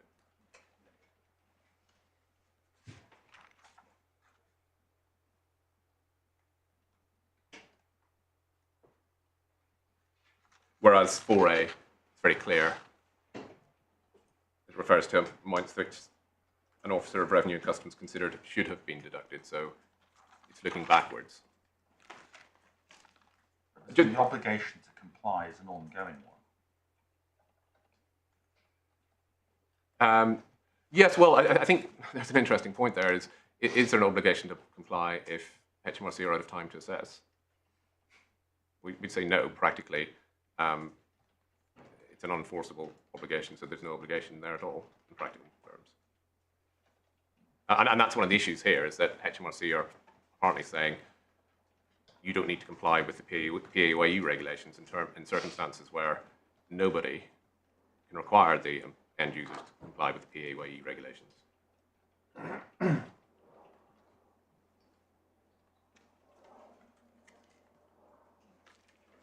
So the final point I just wanted to pick up in terms of the Clause 144 to the Finance Bill 2002 was just the background in page 330, paragraph 19. The aim of the clause is to bring the legislation up to date. This in turn will allow the tax law rewrite project to rewrite the regulations to make explicit how PAYE has operated in practice and how it fits with changes in the tax system such as self-assessment. These changes will not change what employers, employees and the Inland Revenue do in practice. Now, of course, we saw from the internal email within HMRC is very much intending to change what they were doing in practice with the exercise of this discretion. Could you just remind me what the status is of these explanatory notes? My Lord, certainly in terms of, I'm not relying on them for anything more as than an indication of what the legislation was aimed at. They're not part of the text. No, they're not part of the text, and I'm not suggesting that you have to rely on them. They can be useful for background guidance. Yes. No more than that, is it? I don't think so. Certainly, I'm not putting them forward as anything more than that. I'm afraid I've forgotten. I mean, there is quite a bit of authority. There is, I'm afraid, I've forgotten to, my Lord, and Okay, well, I'd hesitate to say something which turned out to be wrong.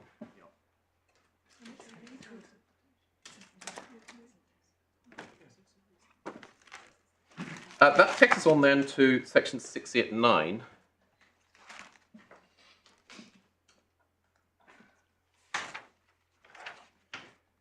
Which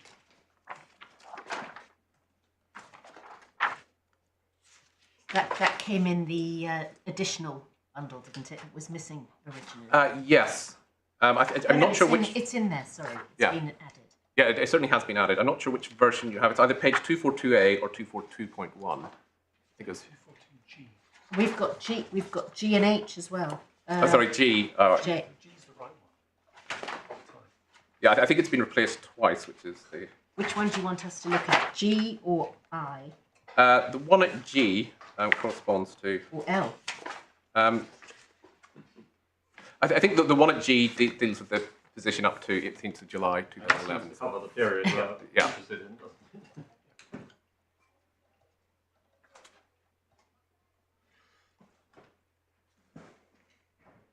So we see this section applies if, number one, an employee during any period works for a person, the relevant person, who is not the employer of the employee.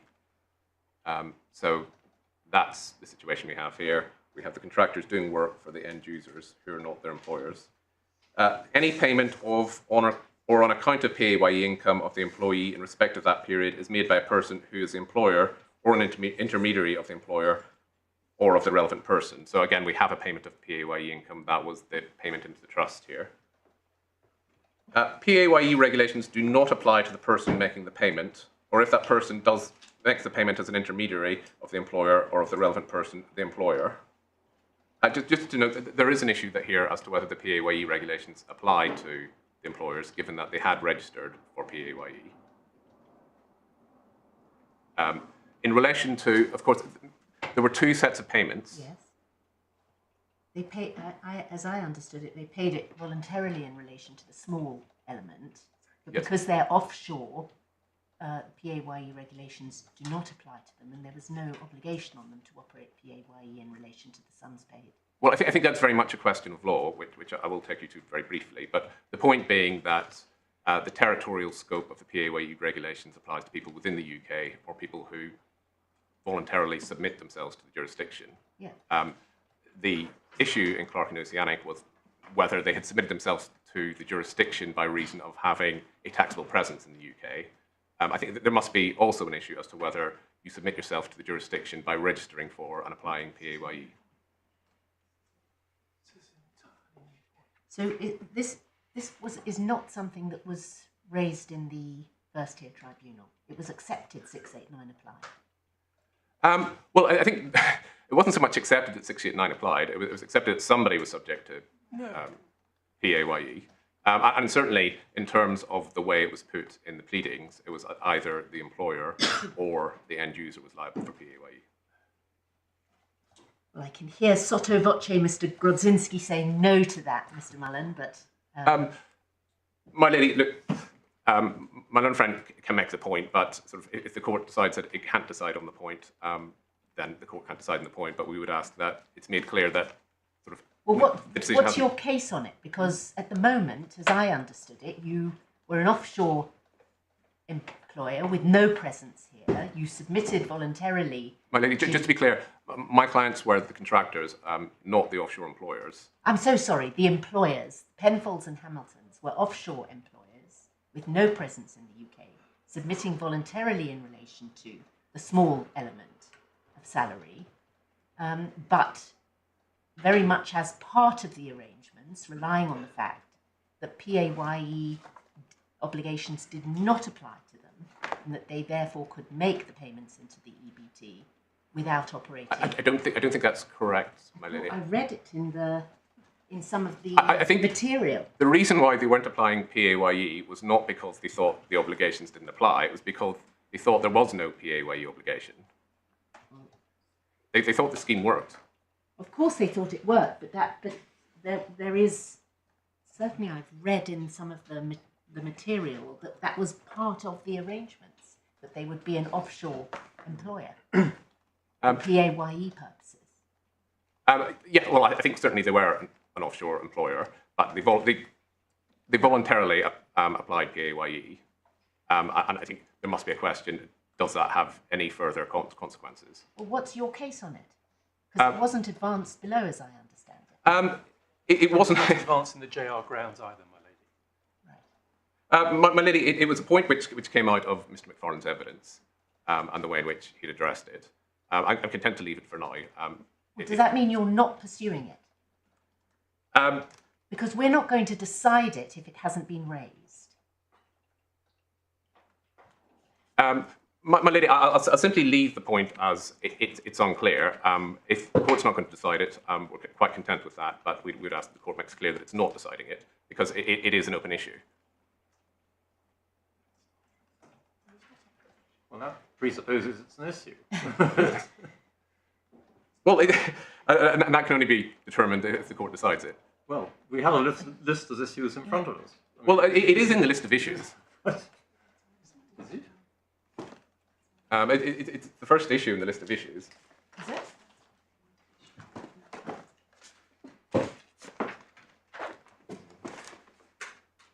Right, well, if it's an issue, then you better make your case on it. If I may, I'll deal with it later and just flag it up for now. It's certainly not the forefront of our case. The fourth point of section 689 is that income tax is not deducted or not accounted for in accordance with the regulations by the person making the payment, or if that person makes the payment as an intermediary of the employer or of the relevant person, the employer. So income tax is not effectively paid. The relevant person is to be treated for the purposes of PAYE regulations as making a payment of PAYE income of the employee of an amount equal to the amount given by subsection 3. And then subsection 3, the amount referred to is A is not in point, so B, the amount of the payment. Just to note, 4 references 693 to 700, which are various PAYE anti-avoidance provisions. And applies the section in those circumstances. And then subsection 6 defines work. Work in relation to an employee means the performance of any duties of the employment of the employee, and any reference to the employee's working is to be read accordingly. So subject to your points on 1C, the sections 689 applies. Yes, and it's the fact of doing work for the person in the UK which creates the PAYE liability.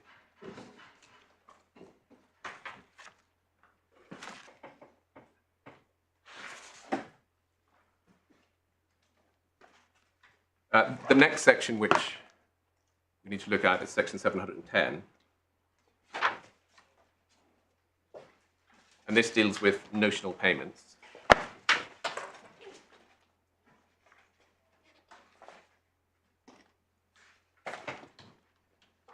this is on page 243.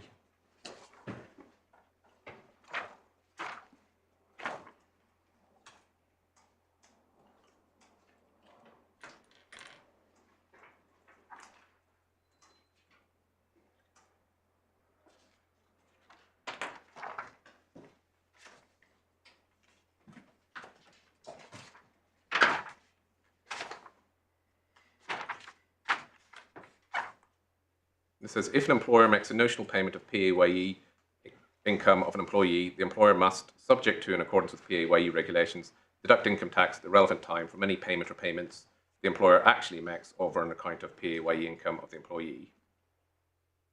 And then we see, for the purpose of this section, a notional payment is a payment treated as made by virtue of any of, and it includes section 689. And then B, any reference to an employer includes the reference to a person who's treated as making a payment by virtue of 6892. i.e. the end user. So this applies to the 689 payments.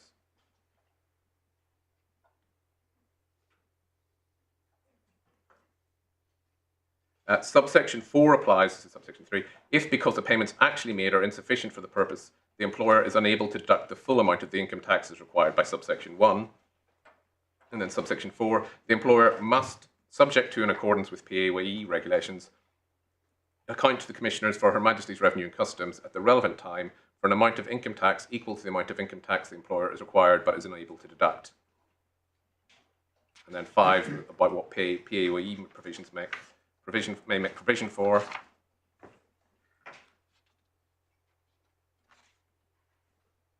And then 6 says that any amount which an employer deducts as mentioned in subsection 1 or for which an employer accounts as mentioned in subsection 4 is to be treated as an amount of tax which, at the time when the notional payment is made, is deducted in respect of the employee's liability to income tax.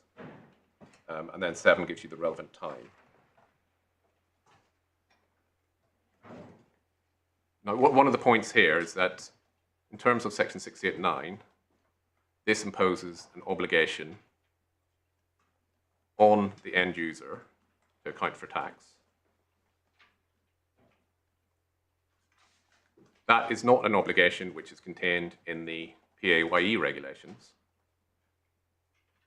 Section 6847A is exclusively focused at the PAYE regulations. So, okay, so that's primary legislation obligation.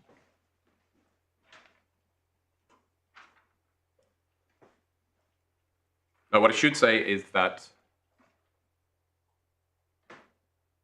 the upper tribunal rejected an argument that you couldn't forgive a liability under section 710 because of the words subject to in accordance with the PAYE regulations in subsection 4. Yeah. I'll address you on that in due course.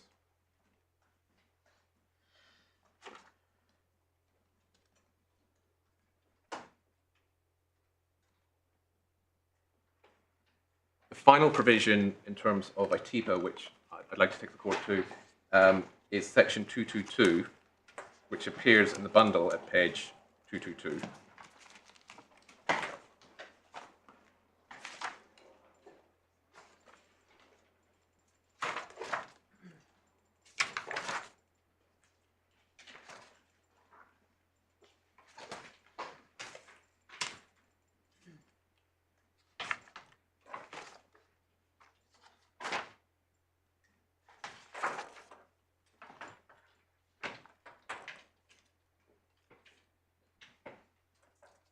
And you can see this section applies if an employer is treated by virtue of section, including 689, as having made a payment of income of an employee, the notional payment. The employer is required by virtue of 710(4) to account to an officer of revenue and customs for an amount of income tax, the due amount, in respect of the notional payment. And the employee does not, before the end of the period of 90 days, beginning with the relevant date, make good the due amount to the employer. The due amount is to be treated as earnings from the employment for the tax year in which the relevant date falls.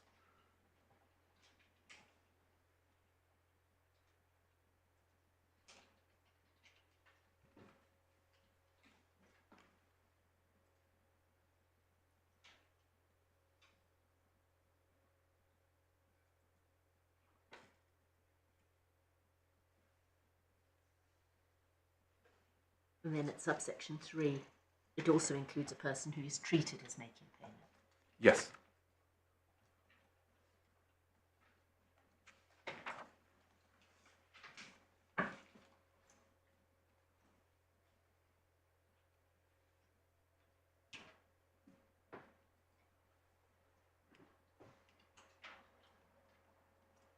So what this provides is that effectively the obligation to pay, if the employee doesn't make it good within 90 days, the employee is treated as being in receipt of a larger amount of income. So there's, in a sense, a greater liability to tax, using it in the sense which we discussed earlier. Sorry, can you just say that again? So, leaving aside the exercise of discretion, Yeah. there was an obligation on the part of the end users to pay tax. An obligation to pay. And that's the due amount in 2221B.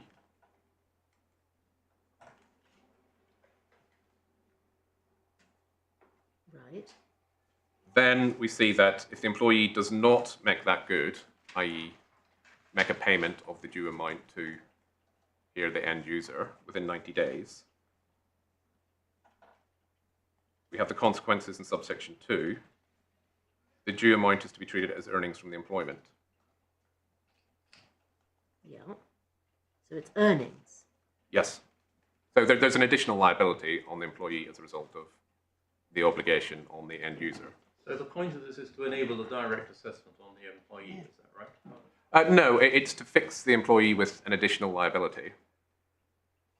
Basically, it grosses up, because if the employer pays the tax on behalf of the employee, then the employee has got a benefit, and it grosses up that amount and says, well, that's going to be treated as earnings as well. And you treat an additional amount of earnings on top of it. So what it does is it increases the amount of the employee's earnings. It increases the employee's liability to tax.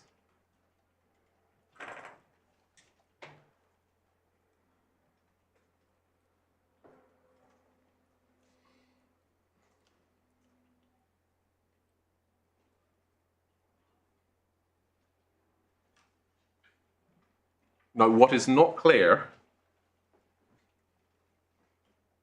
is how the discretion interacts with this liability.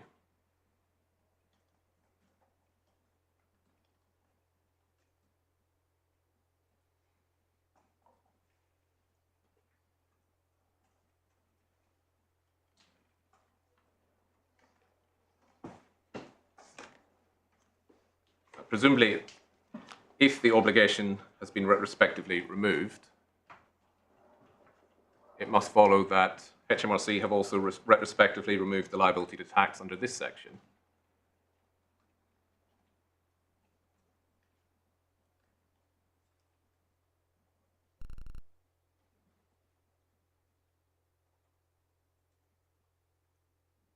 And that's a further, relatively far-reaching consequence of the discretion on HMRC's case.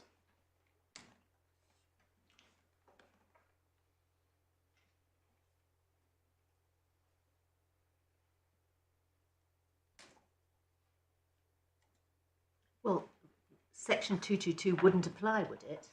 Because the employer would not be required by virtue of section 710 subsection 4, because the revenue would have exercised power under 6847AB. Well, that's I assume that's the revenues case. Yes. But the point is that not only in that case are the revenue transferring an obligation to pay, but they are relieving a liability to tax.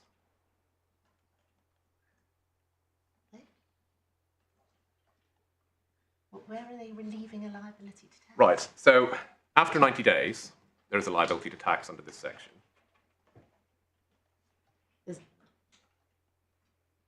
After 90 days,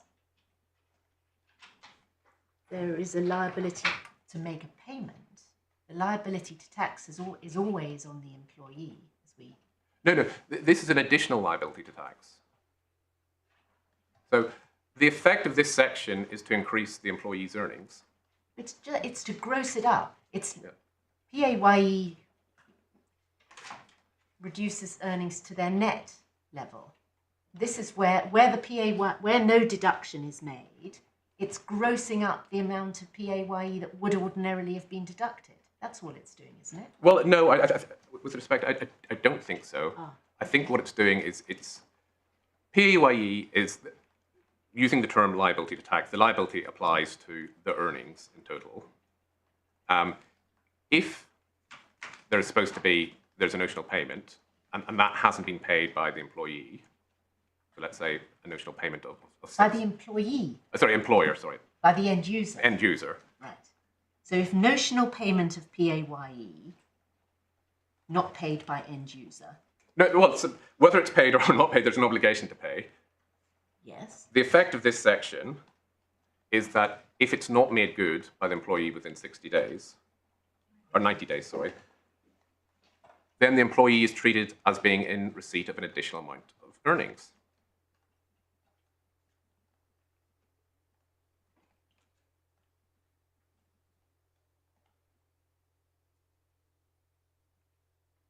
The amount which the end user was obliged to account to HMRC for under section 710(4), is so let's say treated. it was 60, that is treated as earnings of the employee. Yes, so it's grossed up to reflect the PAYE that would otherwise have been paid.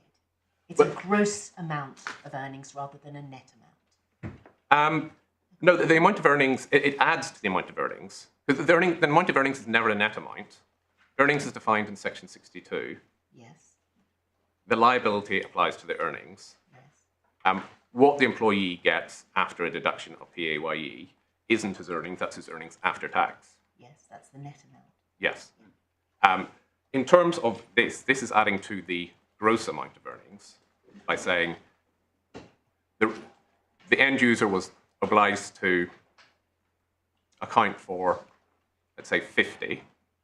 You haven't made that good.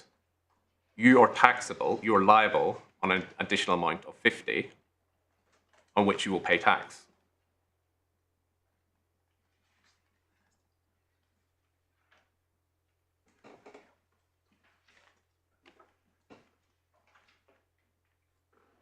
I'm a bit confused because isn't the due amount always earnings from the employment? The due amount, well, I think what this is supposed to capture is because it's a notional payment and the end user hasn't been able to deduct that from an actual payment, there has been an amount of tax paid but which hasn't been deducted from earnings. So the employee's earnings are 100. They've got the full 100 after deduction. In addition, there's a liability for 50. That hasn't been deducted from anything. But it's not, absent this section, the earnings of the employee. What this section does is say, well, if the employee pays it back to the employer, then that's all fine and we're all good. We're back to the way in which things were supposed to work. If the employee doesn't pay it back to the employer, then that amount which the employer has paid on his behalf, effectively, is treated as his earnings. So there is an additional liability, and I use liability in the sense which we've discussed, And on is the employee. End user then obliged to pay tax on that extra earning? I don't believe so. I'm actually not 100% sure. Can I come back to you on that, my lord? Can't see why they wouldn't be.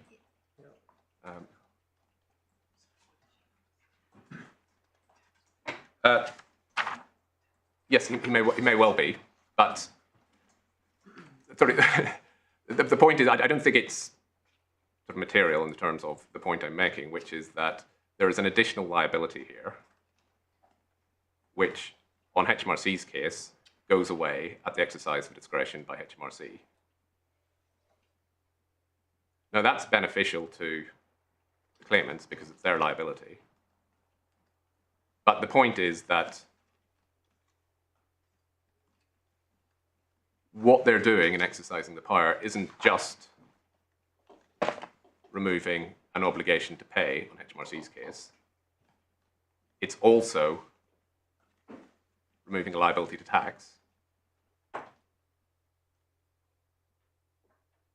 And that, as I'll get on to it, is quite significant.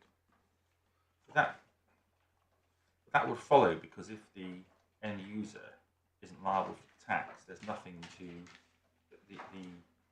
the employee is not gaining the benefit of that being discharged by the... I agree it follows, but I think it's important to sort of understand exactly what it is that's happening whenever, or on HMRC's case, what's happening when they exercise this discretion. It's It not... means that the tax is payable by the employee, so he isn't getting the extra income on which he would have to pay tax. So I'm not sure what the problem is. The point is that HMRC are relieving the employee of a liability. They're not just shifting of the obligation to pay, they're also reducing the tax liability of the employee. Well, no, they're not, because by virtue of changing who has to pay, the employee doesn't get the additional benefit, which is then taxable.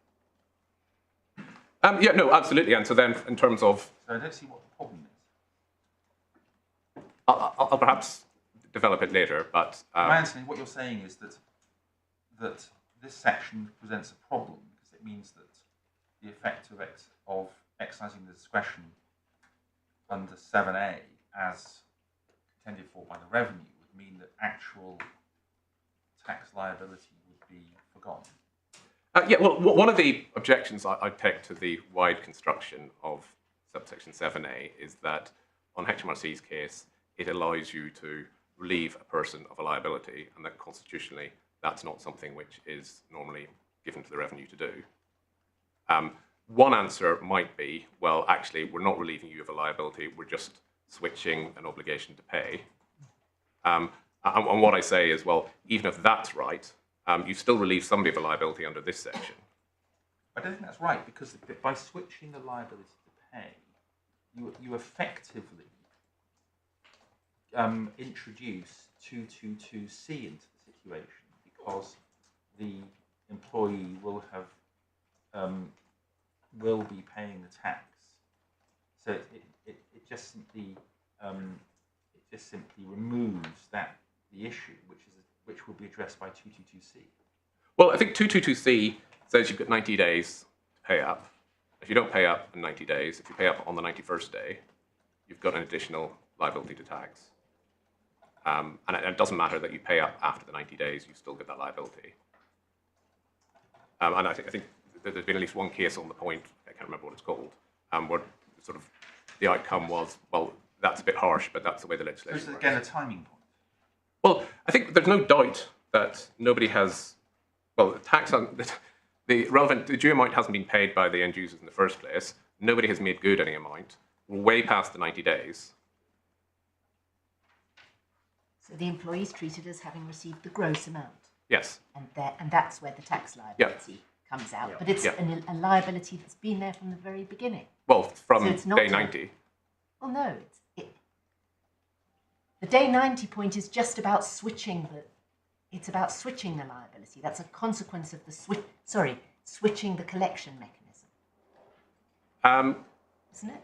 No, I don't think so. I've misunderstood. Sure. What you're saying, essentially what you're saying is under 222, a liability had already accrued because the employee was deemed to have received more income Yes. at the end of 90 days. Yes. What the exercise of discretion under 7A, as I'll abbreviatedly call it, Yeah. will have the effect of removing that liability because he will no longer be considered to have received the extra income. Yes.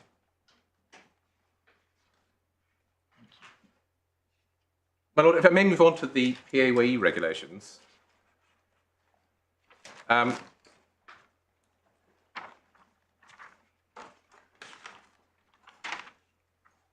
I think there's quite a deal of common ground on how they operate, but to assist the court, perhaps if I point out the relevant provisions.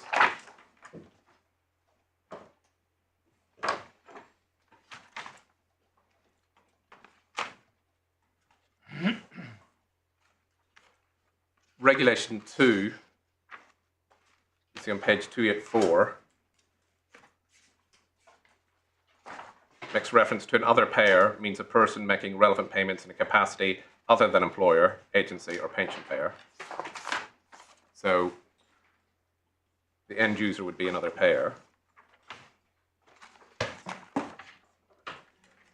Regulation 12, on page 291, then treats another payer as an employer for the purposes of the regulations.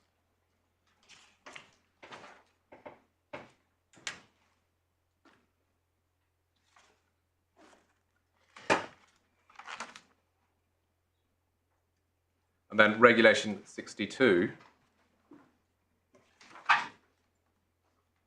replicates the obligation under Section 710.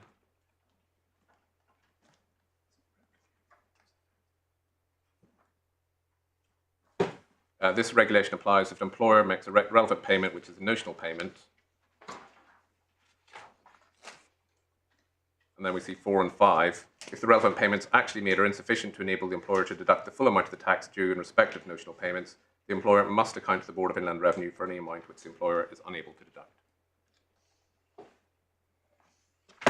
So that's the obligation to account.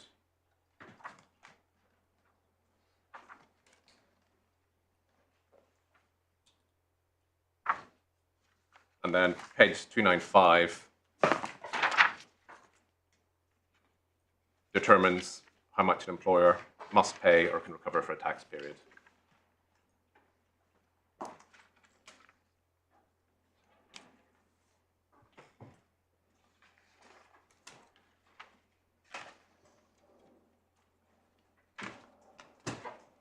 So then the provisions of particular relevance here are regulations 185 and 188. So page 323, regulation 185.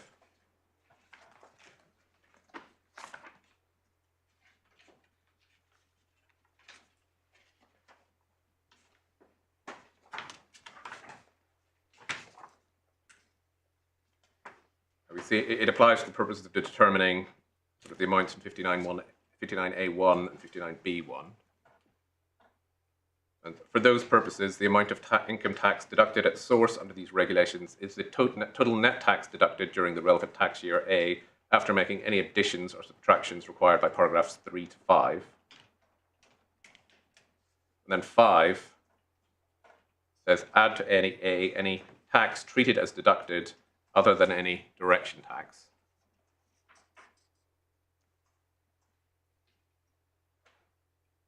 Going down to the bottom of the page, tax treated as deducted.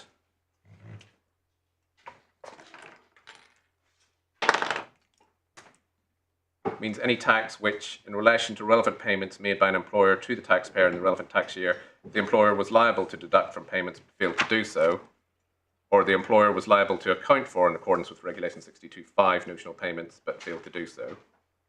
So that's how you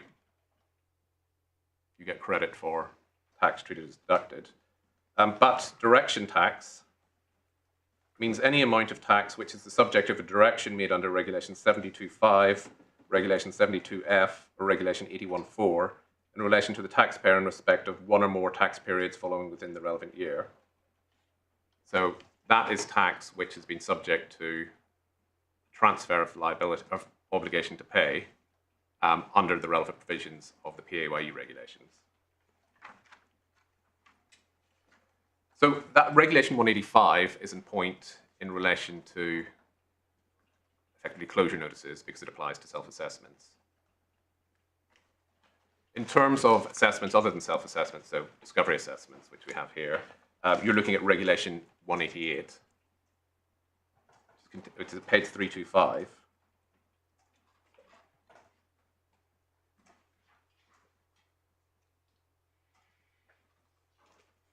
And at paragraph 2, the tax payable by the employee is A minus B, minus brackets B minus C, close brackets. A is the tax payable under the assessment. That is defined over the page.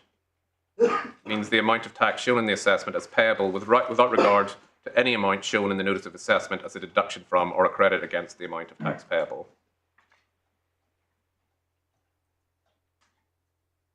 B is the total net tax deducted in relation to the employee's relevant payments during the tax year for which the assessment is made.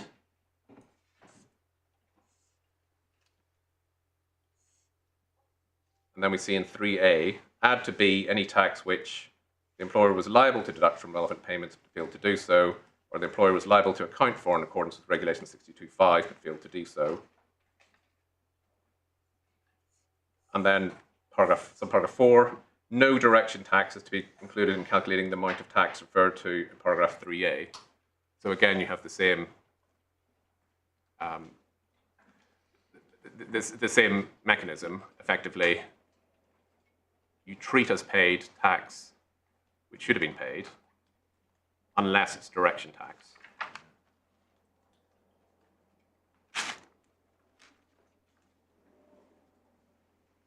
And we see how that operates in 5. If a direction is made after the making of an assessment, the amount, if any, shown in the notice of assessment as a deduction from or credit against the tax payable under the assessment is to be taken as reduced by so much of the direction tax as was included in calculating the amount of tax referred to in paragraph 3A.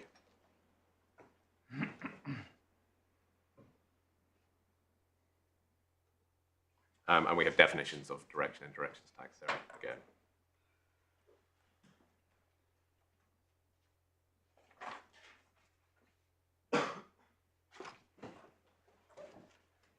So what we're looking at, sort of in large part, is the interaction of the discretion in 6847A and these two regulations.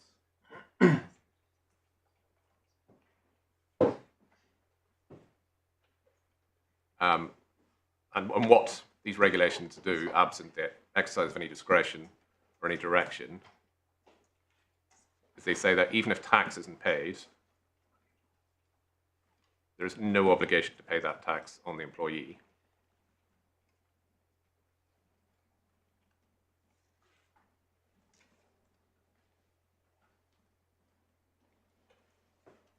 Now, I have said on several occasions that there is a mechanism to transfer that obligation to pay to the employee.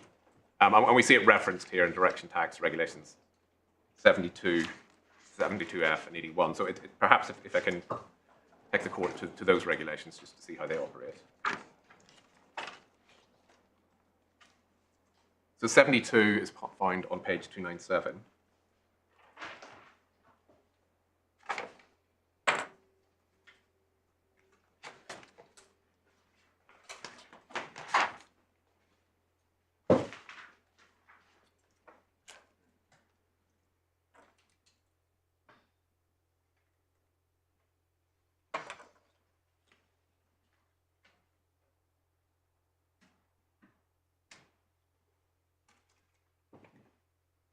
We see if it appears that the deductible amount exceeds the amount actually deducted and condition A or B is met.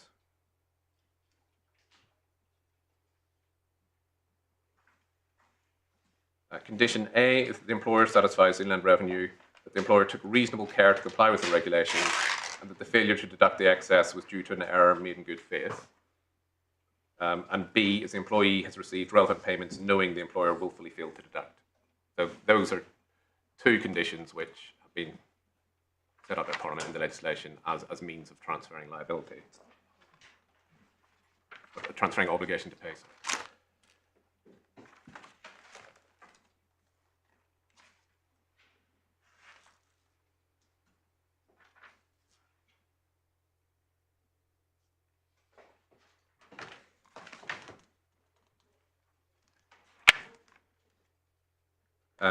Regulations 72B and 72C deal with appeals. I don't think we need to look at those just to note that they're there. The next one is 72E.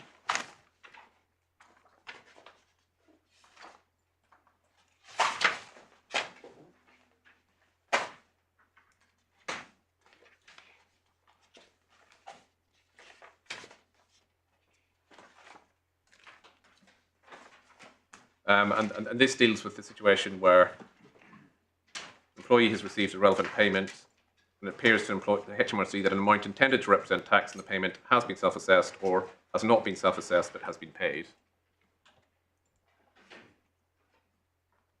And this was introduced to deal with what was seen as a gap in the powers. where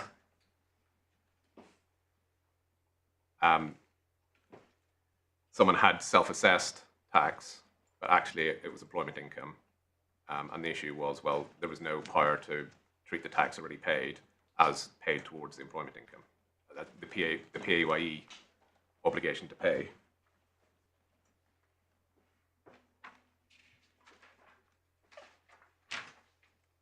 So to avoid a double Yes, and payment of yeah, tax. yes, and to avoid having to go then against the employer to get the collection of tax.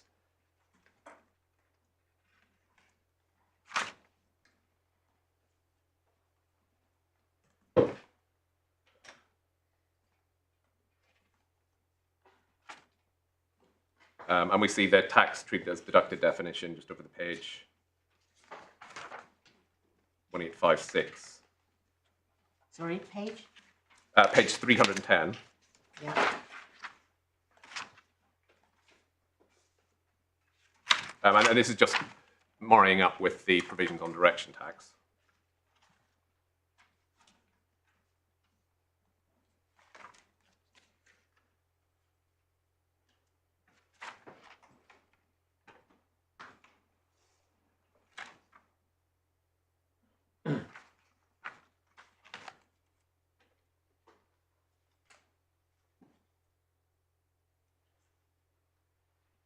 And then the power to make the direction is in 72F on page 311.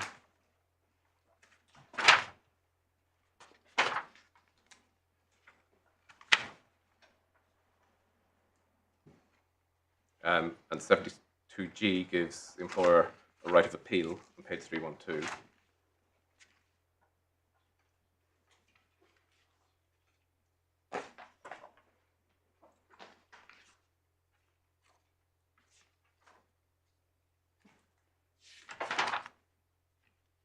Which then brings us to the third way of transferring liability, or transferring obligation, which is regulations 80 and 81.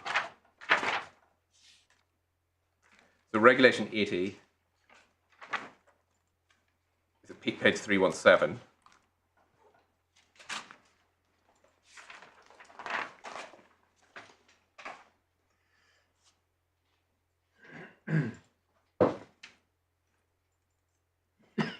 And this is essentially the power to assess an employee, sorry, apologies, the power to assess an employer in respect of its PAYE obligations.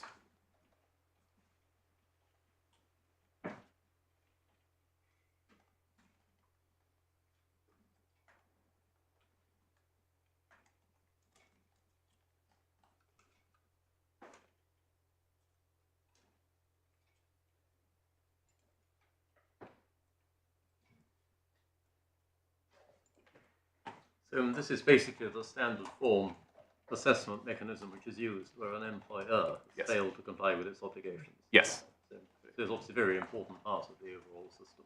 Yes, absolutely. And a point to note, paragraph 5, is that parts 4, 5, 5A, and 6 of the Taxes Management Act apply as if the determination were an assessment and the amount of tax determined were income tax charged on the employer. Now, that's just bringing in the Taxes Management Act. Yes, it's reminding me, we had a case last year about PAYE. I think we've one in the bundle where there's an issue as to whether that was an assessment. There was a rather optimistic argument being put forward that PAYE didn't fall within the scope of Regulation 88 or something like that. Shielding, I think it was called. Yes. Well, yeah, sorry, the only point I take from that is that it incorporates the time limits on assessment in the Taxes Management Act. Yeah. Yes. And so here, by the time of the letters which were sent out, which we looked at earlier, there was no power to assess the end users anyway.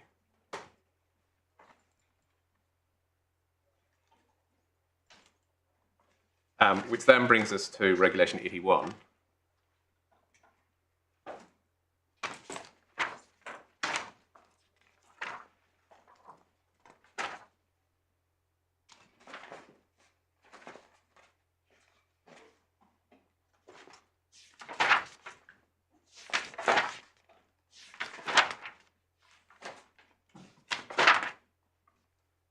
And that says this regulation applies if any part of the tax determined under Regulation 80 is not paid within 30 days from the date on which the determination became final and conclusive, and condition A or B is met in relation to an employee. Sorry, which version are we looking at? Oh, sorry, I was looking at the version on page 319, which 319. runs from Yep. April 2004 to May 2014.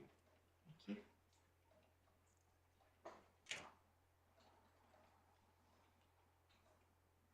So condition A is about willful failure to deduct. But condition B is that the unpaid tax represents an amount for which the employer was required to account under Regulation 62.5 notional payments in relation to a notional payment to the employee. So that's bang on point here.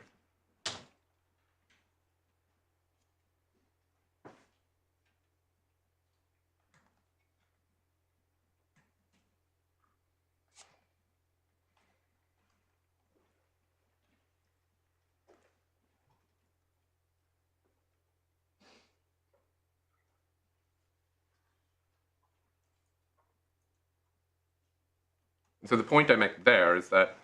And here, are you reading employer as end user? Yes. So the end user has willfully failed to deduct? Yes, in condition A. Yes. So sorry, I wasn't... You said it was bang on point. No, condition B. Oh, I see. Sorry, I Sorry. apologise, my lady. I see. B is the one that's Yes. bang on point. I'm so sorry. Yeah, okay. So we have notional payments here, and there's a requirement to account for them under Regulation 62.5.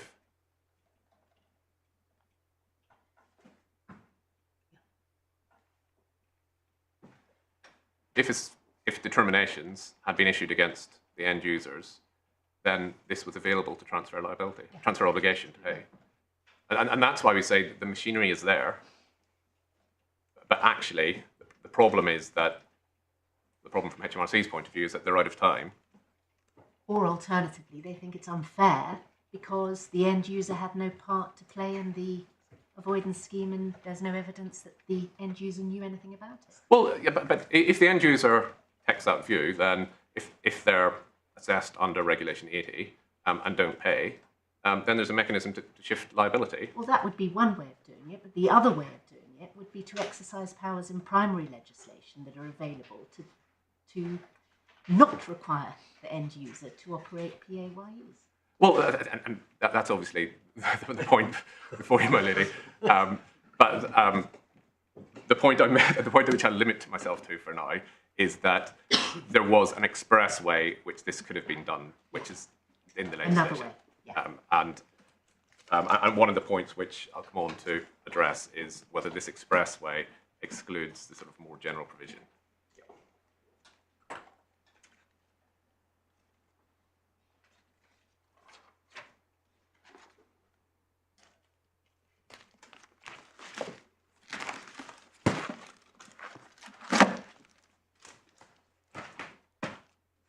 So, my lady, that hopefully has taken us through all of the most relevant legislation which we have to consider.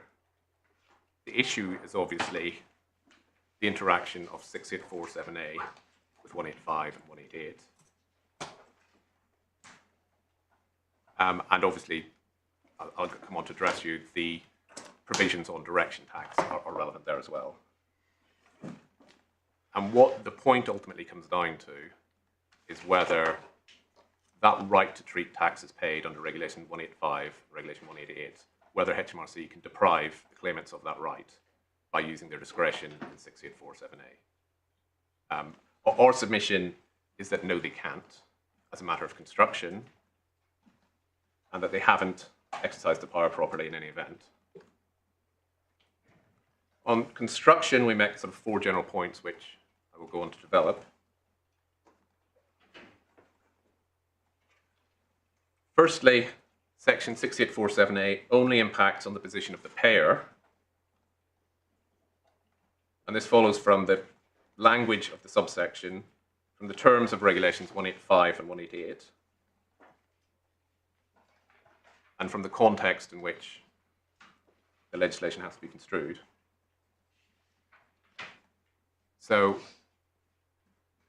even if HMRC are right that they can exercise the power, it just doesn't affect the claimants. Doesn't They impact. still get their credit. Yes.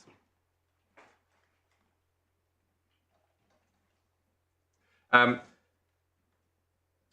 should say these 4 points of construction, I think they're either or, as in all, we say all are correct, but we only need to show that one is correct. The second one, that 6847A operates prospectively only, that we say follows from both the language of the subsection and also the presumption against retrospectivity.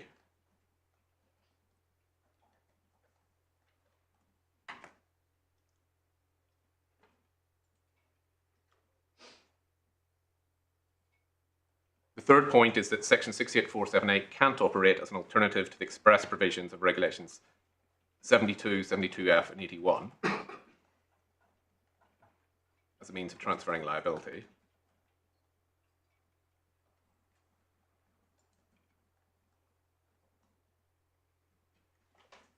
And the final point is that section 6847A is not in point anyway, as the end user's obligation doesn't arise under the regulations. It arises under section 710 ITPA. And it isn't empowered to forgive obligations arising under ITPA.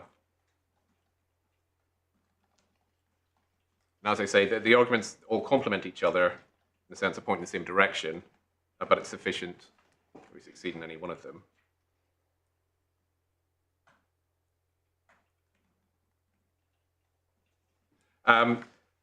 The point on whether section 6891C is engaged is the next issue, which is whether the power wasn't point at all, because if the end users weren't liable, then there was nothing to forgive.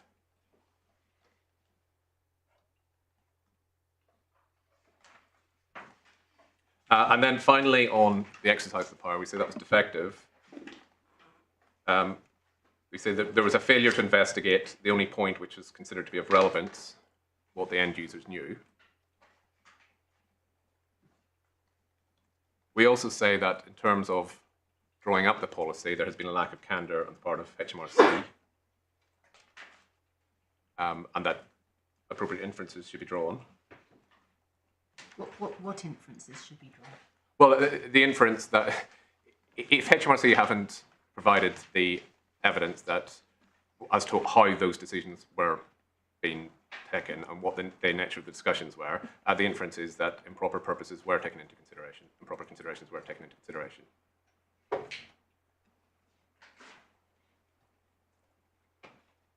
Improper? Yes. Can you give us a flavour of what sort of improper purpose? What to avoid the, well, sorry, the time limits? Yeah, an irrelevant consideration was taken into consideration. Sorry, and irrelevant considerations, yes. Not improper purpose. Yes, sorry, irrelevant consideration.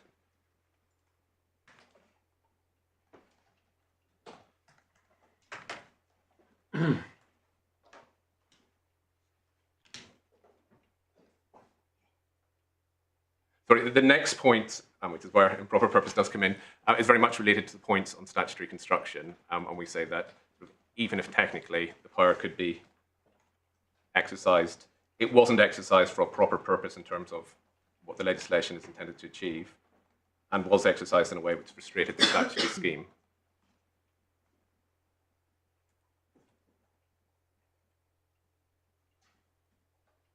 And then the final point is that HMRC were bound by their policy to use the procedure in the PAYE regulations.